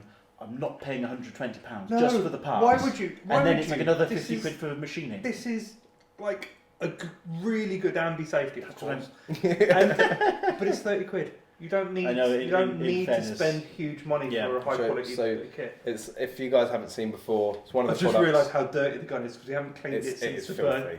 We haven't cleaned it since the burn test. So one of the products that Connors makes here is the ambi mag release. So you have the much larger button there to get your finger on. You can also press it on the other side. Which so- is great for left-handed shooting, of course, with the ambi safety as well. And it's great for some really tough stages Yeah. as well, like if you're shooting left-handed or you start with your left hand or Yeah, weak you hand. can do a left-hand it's reload. Really better. So Alex is just so there's Bold Britisher who's asking about the 1522. If you want to buy one from Bluefield Sports, Connors or Alex can make sure it is fully raced with all the bits ready to go out the door for you. So you don't have to bolt it on Was that in the yourself. video again? You can. No, you've been on a massive delay for like the last half an hour. Okay. Yeah, you're quite. Yeah, Yeah, 'Cause that's, you're like I've noticed that. Like I keep on going. Oh, that's better. Yeah. I'm caught up now. Yeah. No, you're still out of sync, or am I out of sync? just I don't know. But No, yes, you're fine. if you want to Bold Britisher, if you want to come and pick up a Magload raced 1522, drop a message to Alex at Bluefield Sports. So go on the Bluefield Sports website and you'll find all the contact details. And I'm sure Connors or Alex will So- gladly build you one up for you. So Thomas asks, how much do a 3D printer cost? Well, you could buy a house for the same price. Yeah, these, Up north, but you could buy a house for the same this is price. the thing is when you talk about In 3D the printed valleys. muzzle brakes, So we people have think of the Yeah. 3D printers like this. No, we have plenty of like hobby level 3D printers. We've Yeah. got every 3D printer technology under the sun here, but you know the printers that these are made on are way in excess of £100,000. Yeah. You know, well, that we've costed out the full setup. You know, you need 150k, and that's actually for a fairly basic one of. The range. It is bottom Yeah. end, but You can go and spend hundreds of thousands of pounds, if not millions, on 3D the printers. thing is it's quite interesting with those printers. The higher up you go in the price range, the more you can output, but the more the quality drops as you go up in that price range because the laser spot gets bigger, you get less high definition, which is why we're going. We use the machines we do. And maybe not in the too distant future, you might even have your own. So a couple of things. So someone's saying again, Bold Britisher, thoughts on the Stoger M3K.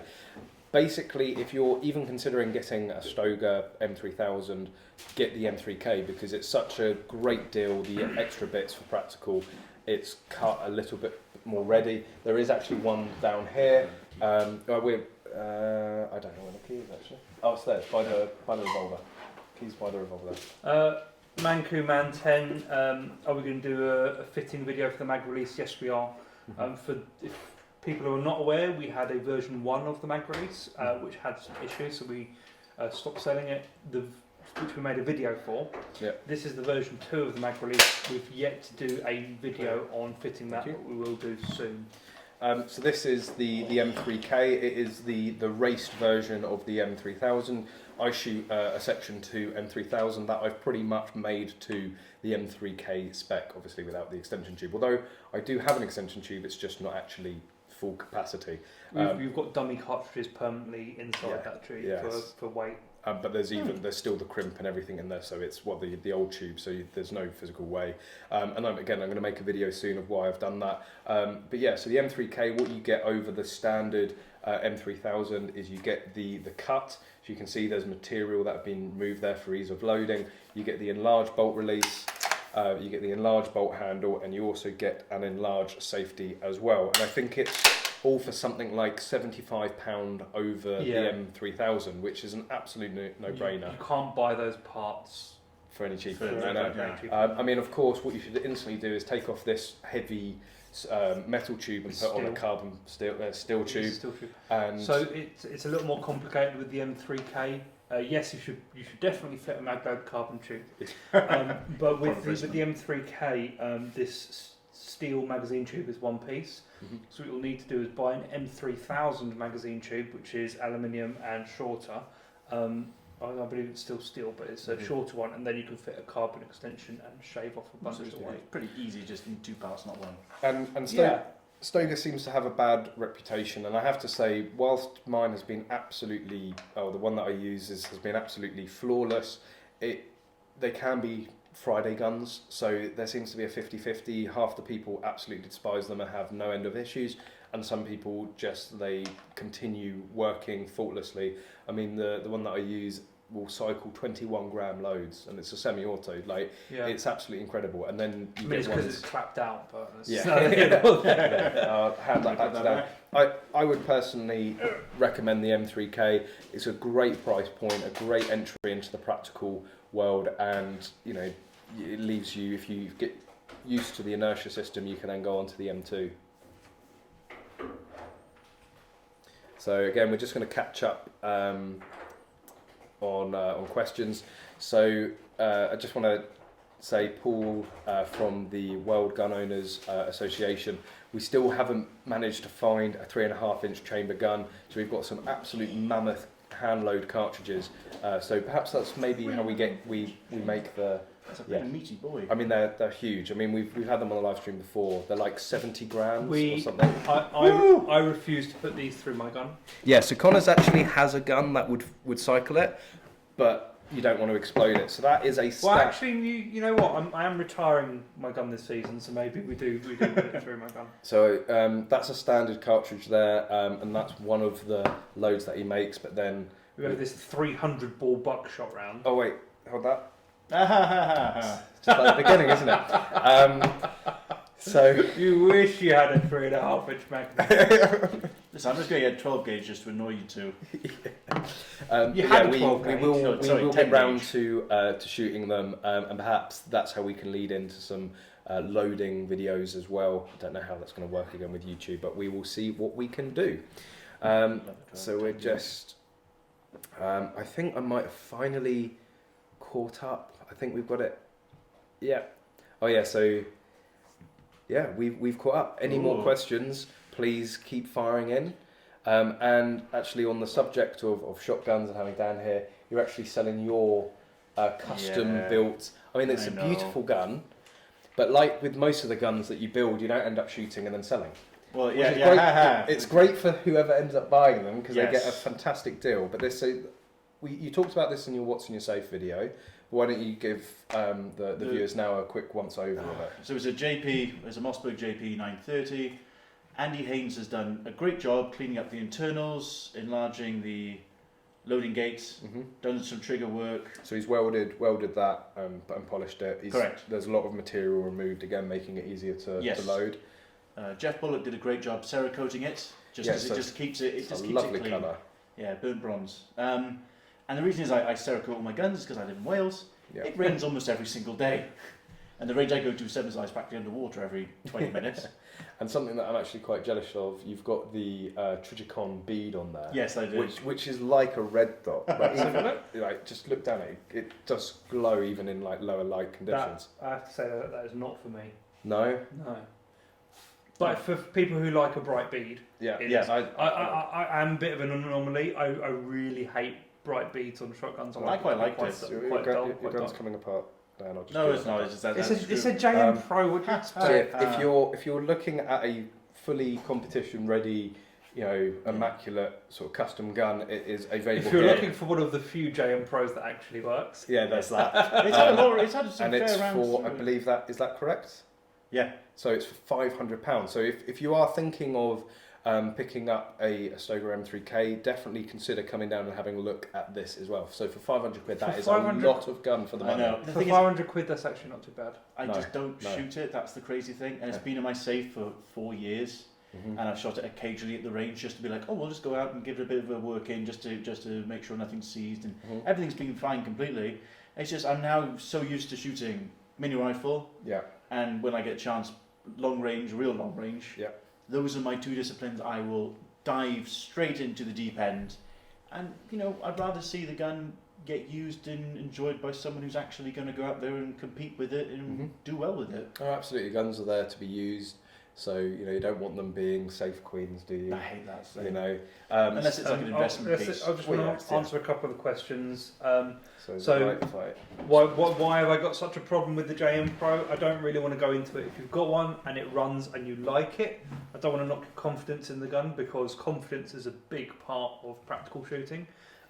Just want to say that if you've got one and it runs, perfect.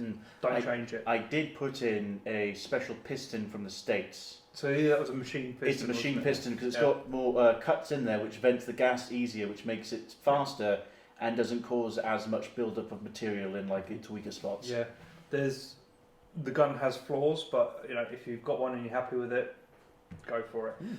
Am I changing my Supernova? Yes, I am going to change my Supernova for another Supernova. my Supernova is just worn out. I've used it so much and done so much prototyping on it. And also, Mr. Kiddle, am I taking a magload Supernova out to Kentucky? Yes, I will probably take my gun. We were talking about that actually, taking a lot of different guns, even the 2.2s. Why you would want to take? We should take an LBP. They've probably not seen LBPs out They there. would lose their Should I take minds. That would be brilliant. Bring the delight. I mean, I should bring the delight.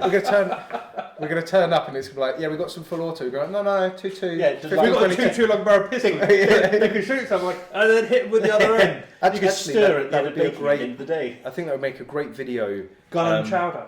Oh dear. Or you could do like a hog roast on the bar. Oh god. But actually do a video comparing the Walther that's out there, the Q5 match, and an LVP. So I think we're going to try and take out as many. Well, obviously I can't take anything out, but between the two I of these, have a few guns on my firearms pass that I would like to take out. I don't have for firearms. The thing is, I'm a Awesome. US citizen, so what's that mean for me? Because I can buy in the States legally. Well, British, you say if we weren't 5 hours transfer stuff. Yeah. Oh yeah. You're saying if you weren't 5 hours away, you'd come down. We had a customer in here just before we started the live stream who From from Cardiff. Yeah, from Cardiff yeah. who just travelled 5 hours. Who I knew from school. Yes. Which was very frightening. I was in the same year as his sister. I was like, hang on. Literally, the last time I saw him was 2008. And I think Alex has some guy travelling 3 or 4 hours in a couple of days. It's 5 hour round trip from Birmingham. 5 hour round trip. But also, if there's anything that you see during the live stream that you're interested in, Alex can send stuff to other RFDs. You can do an RFD to RFD transfer, and I don't believe Alex charges for doing that. I don't know. No. So if there's anything that you see that you want, it can be sent up to a local gun deal. That's quite a good thing, actually. Oh god, you don't need any more encouragement, do you? Listen, okay, I'm trying my best. Okay. The only thing I want to do is, if we do go when we go to Kentucky, I want to try some night vision stuff. Oh dear. Okay, that could be. I really want to try it. You're going to start preparing Moons for the out, igloo. goons out. The igloo, right? It looks like Neil Ragg has joined us on the channel. Neil, thank you very much for joining us. Hi, Neil. You need to dial your watch back 2 hours.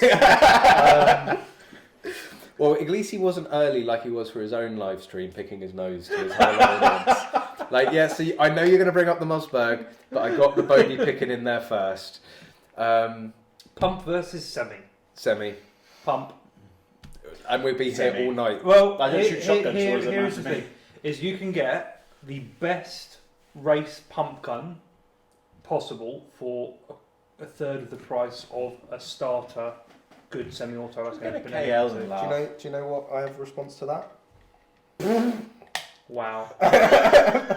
Wow. You're one to talk. Yeah, we can own stuff. We actually be like, I'm going to invest in a Delisle and something very special. Like pumped up Supernova, and then you're like, no, okay.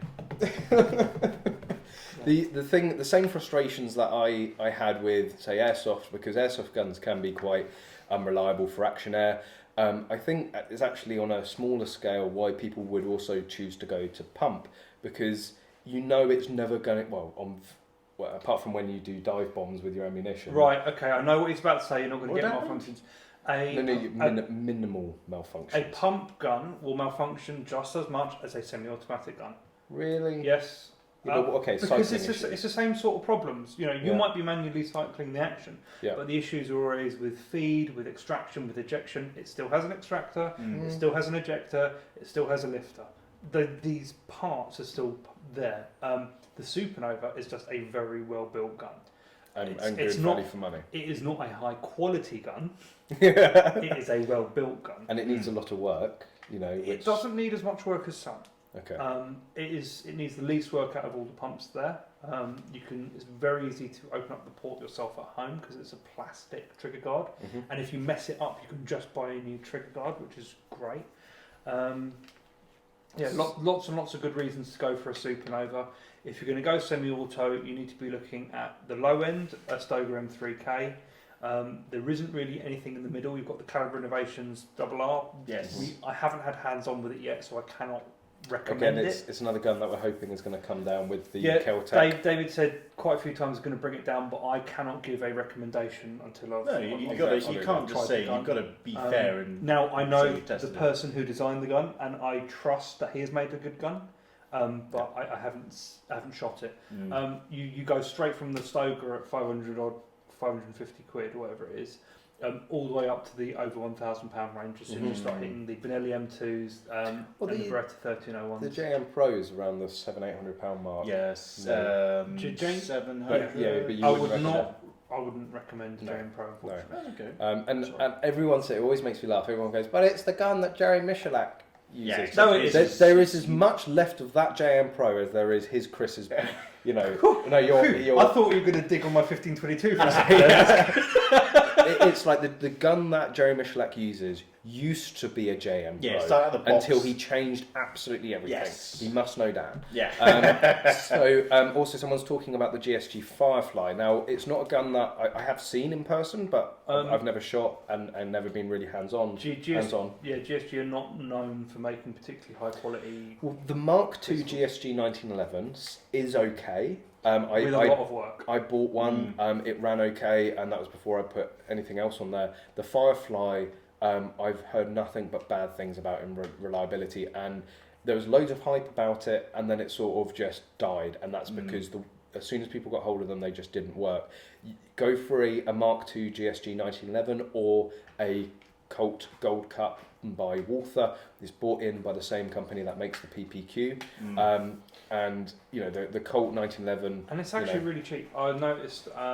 I wasn't actually aware of the retail price of it, but it's like what, 550 quid. I mean the Colt and the GSG are around the same price. Yeah, it's but pretty reasonable. The fit and the finish on the Colt is like Yeah. head and shoulders. and it has a red dot adapter for it as well. So if that's what you're looking to do, Yes, it's I think it's going to be a lot more suited. We are not dissing Jerry, by the way. But No. We are not dissing him. Oh, Jerry, Yeah. Jerry. We're not dissing him at all. just- It's actually, he does not run a JM Pro because he is good and he knows that the gun is not good. It's Sorry, the JM Pro. we're not dissing his It's gun. marketing. His gun is not a JM Pro. It's marketing. You know, he has a name in the industry for a reason. And Mossberg, you know, they're capitalising on that. Oh, yeah. It's like the Smith & Wesson. So Smith & Wesson used to always say, oh, you know, Jerry Michalak uses our gun. Until Jerry was like, yeah, but I like changed this, and this. And what actually Smith & Wesson then did was like, well, why don't you come down to our factory, tell us what changes you make, and we will release the JM revolver. And actually the revolver that Smith & Wesson brought out was actually a lot closer to the competition gun that Jerry Michalak uses. Also, the JM Pro that Jerry Michalak shoots, it's an open gun, isn't it? It's Yes, got it muzzle is. brake. Yeah, so it's an open And he's got gun. the stick That is loaders. loaded Instead with of stick six. loaders. So most of the problems that you normally get with a JM Pro, he doesn't have to worry about anyway. No. That's probably why. Yeah. But He's yeah, got a lot not of petal a in it. huge amount of respect, and I had we both had the extraordinary pleasure of meeting him out in Sweden for the Rifle World Shoot. He blanked me completely. And I'm fairly sure it was racially motivated. Connors, you cannot say that. Oh no, he's of course joking. Yes. Cut the feed. Cut the feed. Go to commercial. Go to commercial. But we no, great guy, and he had super patience and as much time as was needed to take the hundreds and hundreds of photos. He had people going up to him constantly, even when he was shooting, which is not the best thing to do, but he took it in his stride. He's probably very used to it. And, an absolute great guy. So Alex just wants me to let Peter know that he can't sell a 44 because it doesn't exist. As soon as they have them available, he can let you know. So actually drop an email into Bluefield Sports so that Alex has your details and he can let you know as soon as they come in. So David Kiddle, I've rode him several times in the state. Jerry's does not shoot a JM Pro. It is an older 930 roadblocker. So there you go. First hand. Yeah. Someone who's watched him shoot the gun. Yeah. In fairness, that JM Pro that I bought, JM Poo, yeah, that's Pew. probably good. No, that was definitely a Pew. it was a Pew, yeah. That was the second gun I ever bought, and I did that because for the time I was looking at getting into practical shotgun, and I didn't want to go down M2 money because I would have easily just been like take it, but I just didn't know. And then years later, it's a discipline that I just do not enjoy as much. Here's the thing: is if you can get a JM Pro that's working, it is like Dan's one. It's a solid gun. The trouble is the Stoker had its issues where it was 50-50 whether or not you'd get a working gun a few years ago, and they fixed all those quality control issues now quite well actually. But the JM Pro is more you have like a 5% chance of getting a working gun and a 95% chance of getting one that doesn't work. Well, in fairness, mine. I've never had a problem with it misfeeding or any kind of ejection issues. I mean, if you want to, you can go out and check it as a servant and shoot it yourself and try it. And please do. I have shot many 930s. Well, you haven't shot mine, have you? I'll hug you afterwards, Connors. Okay. I'll bake you something afterwards. You want some brownies if I bring them down next time? Well, you brought nice little. I brought marshmallow cakes. Yes, I did bring Danish marshmallow cakes. For what it's worth, those cakes did have quite a lot of cream in them. You don't like cream, do you? I love cream. Oh no! Oh right. No, his sides don't like cream. I mean, that just sounds wrong. I mean, you've got to stay with him. I'm quite happy to drive home, I get the distance away. You'll come back in the same car as me. Oh no! Maybe it's going to be a windows down. So something that sort of blew up over Facebook the other week, which I want to address now. Is so Bob Bard had asked, did you sort out your spat with John Thorne? Now, without wanting to rekindle it, it's something that we just wanted to put behind us.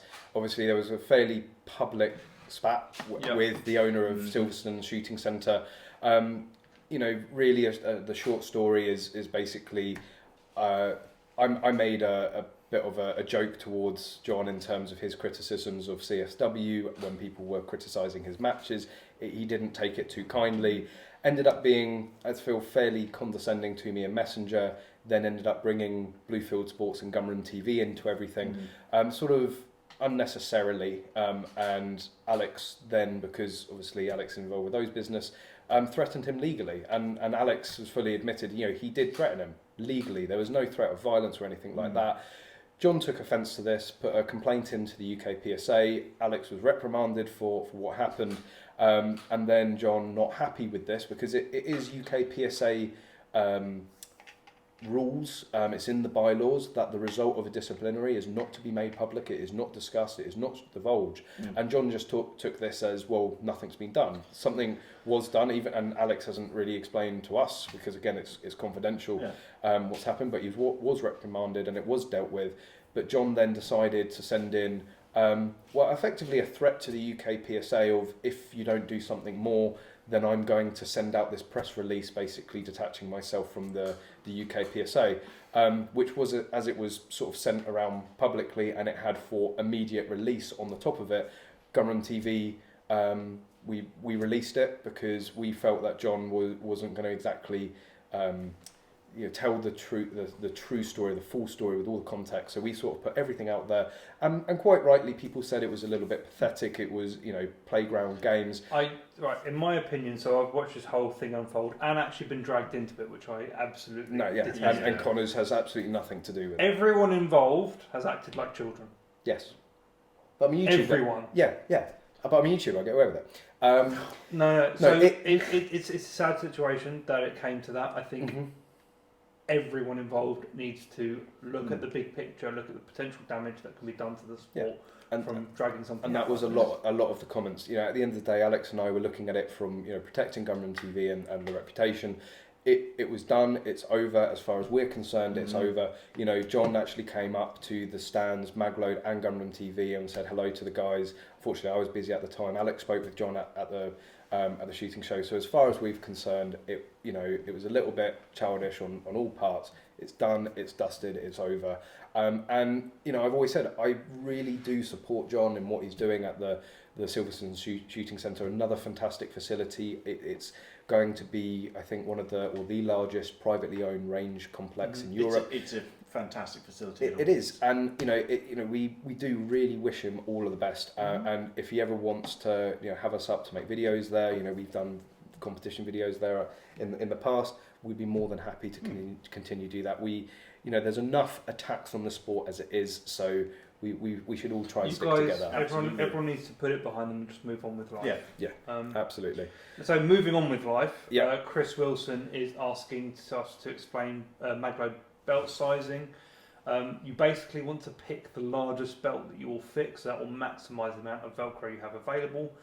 For instance, if you have a 32-inch waist, you want to go for a medium belt. If you have a 34 or 35-inch waist, you want to go for a large belt. Just pick the largest belt that will fit you. So do you have 40s for me and Callum? Well, the thing is the large belt goes from 36 to 60 inches. Ooh. But the small belt goes from 24 to 48. This is a mistake a lot of people buy. They see the 24 to 48 inches, think, well, that fits me. They buy a small and realise they only have this much Velcro available. Guys, the small is literally made for children. So this is a large belt. This is a large belt. Of course, it's yours. Of course, it's my belt. I have a large as well. Just before. Oh yeah. He has a small. He has a very small. But it's not the size that counts. It goes from it's the amount of powder. 36-inch waist all the way out to a big boy. Yeah. 60-inch waist. And we've seen this. You use it for demos all the time. Yeah. I can just whip this off and hand it to someone. Oh god. But yeah, you want to maximise the amount of Velcro you have available. That is. But even a small will still fit 220s. A small will fit 220s or a 28, but you won't be able to fit a 12 and a 28 on a small. But a medium, you can get a 12 and a 28. 12 and a 28, and of course the large gives you more room to play with. I often have a 12 and a 28 on here with space to spare. And sometimes I have a V-loader on here as well when the situation dictates. Are you ever going to think about doing sort of AR pouches and pistol pouches? Already done. I shouldn't have said that. I was expecting more like they're in the pipeline, but actually... No, they're actually over there. Oh, right, okay. Oh, no. Don't show them yet. No. There's going to be other ones. There's going to be other Okay. ones. I made some for myself. Yeah, which are pretty sweet. But in all seriousness, I would actually be interested because I've got. They were made on one of the hobby grade. Yeah. Do not encourage this man to develop any more products. Well, no, because I'm waiting for seriously, there was I'm gonna tell this now because we're gonna launch the product soon. Anyway, someone gets in contact with Magload asking, does Magload do any molly attachments? And I'm like going, that should be really easy for you to knock out, Connors. You could do this and do that. And he just like reaches down to a drawer and goes, you mean like this? I'm like, how many of those do you have? And he's, a good 30. I'm like, so Magload could be selling them. And he's like, no, I don't want to sell any products. I just want to make them. And they're still not on the website. Connors, so if you are interested in a molly attachment for any molly, it's like a screw attachment, isn't it? Yeah, so it fits between two molly loops, and you can we supply some screws that go in through the back, so you can bolt on through the front. They were meant to be for another product which never made it to market, but are still actually great little products on their own. Yeah. So yeah. Don't encourage this guy to develop any more products. He needs to sell some more first. I like making stuff. But yeah, so Chris Wilson, is it supplied with Velcro for the back of the Nexus? Yes. The loader itself is supplied with with the Velcro. So it is separate. So if you want to use it on a Velcro belt, you can put it on the back there and stick it on. But it also does have a Tech Lock attachment. So I actually used the Nexus 12 when before Connors and I had actually met, and he sent me a Nexus 12. I used that on a Tech Lock for doing 3-gun. I didn't have a proper rig. So yeah, you can use Tech Lock, you can use Velcro. So Tech Lock ELS rigs. Yeah. Aaron Nethersole. Are there any must-have mods you can recommend? Oh no! Oh no! Here comes the gun again. Well, now that you mention it. Do you know what, Connors? It'd be a good idea if you just like put a parts list of everything, and you had like on the website. We did like, actually have it on the Target Shooting Show stand. We had a parts list of everything. Yeah, no, but I mean like on the website, like where you could just click once and you get everything that you sell Packages, for 50. yes. Yeah, packages. Yes. Yes. Yes. So you're doing them. I'm gonna do a package. Yes. Just So it's the right thing to do because There it's annoying. there have been whispers of an out-of-the-box magload gun, but we will leave it at that. Well, you could, yeah. We'll leave it at that. Even so just package deals would be great. like the four main things to get, it's the 30-degree safety, the ambidextrous extended magazine release. I want one. There's the Magwell. magwell, which the- is cut for a drum mag. For me, like the Yeah, ambi safety is good. That's why the ambi release is good. There are situations where you use it. Yeah. I could get by without one. What I could not get by without now is the magwell, because it is just absolutely insane how easy it is. Helping And the defense. 30-degree safety. Now, again, I'm famous for having small diddy hands. It really does take a good second or two for me to get a 90-degree safety off. That, you just flick it and it's off. Rail-mounted breech flag and the muzzle. The muzzle brake, And yeah. you're forgetting the other one, the extended. muzzle? Oh yeah, the extended bases. magazine. Yeah. Oh yeah, the Those extended the plus 6 round extended bases. And I can attest to those because I actually won a stage a level 3 match at Silverstone because I didn't have to reload because I had 31 rounds to go. Someone's saying about the standard stocks So there you go. Those are the extenders. Yeah, so these are Alex's extenders. So you get a new They're follow. custom made in his Bluefield Sports. So this isn't actually a colour you offer on the website. Oh, we can do. But if No, people you can't, it's mine. So, but it is a colour that if you ask Alex very nicely, we might. Yes, Yeah. we've got. With regards to the stock, I don't like talking about this too much because I don't advocate buying off-brand parts.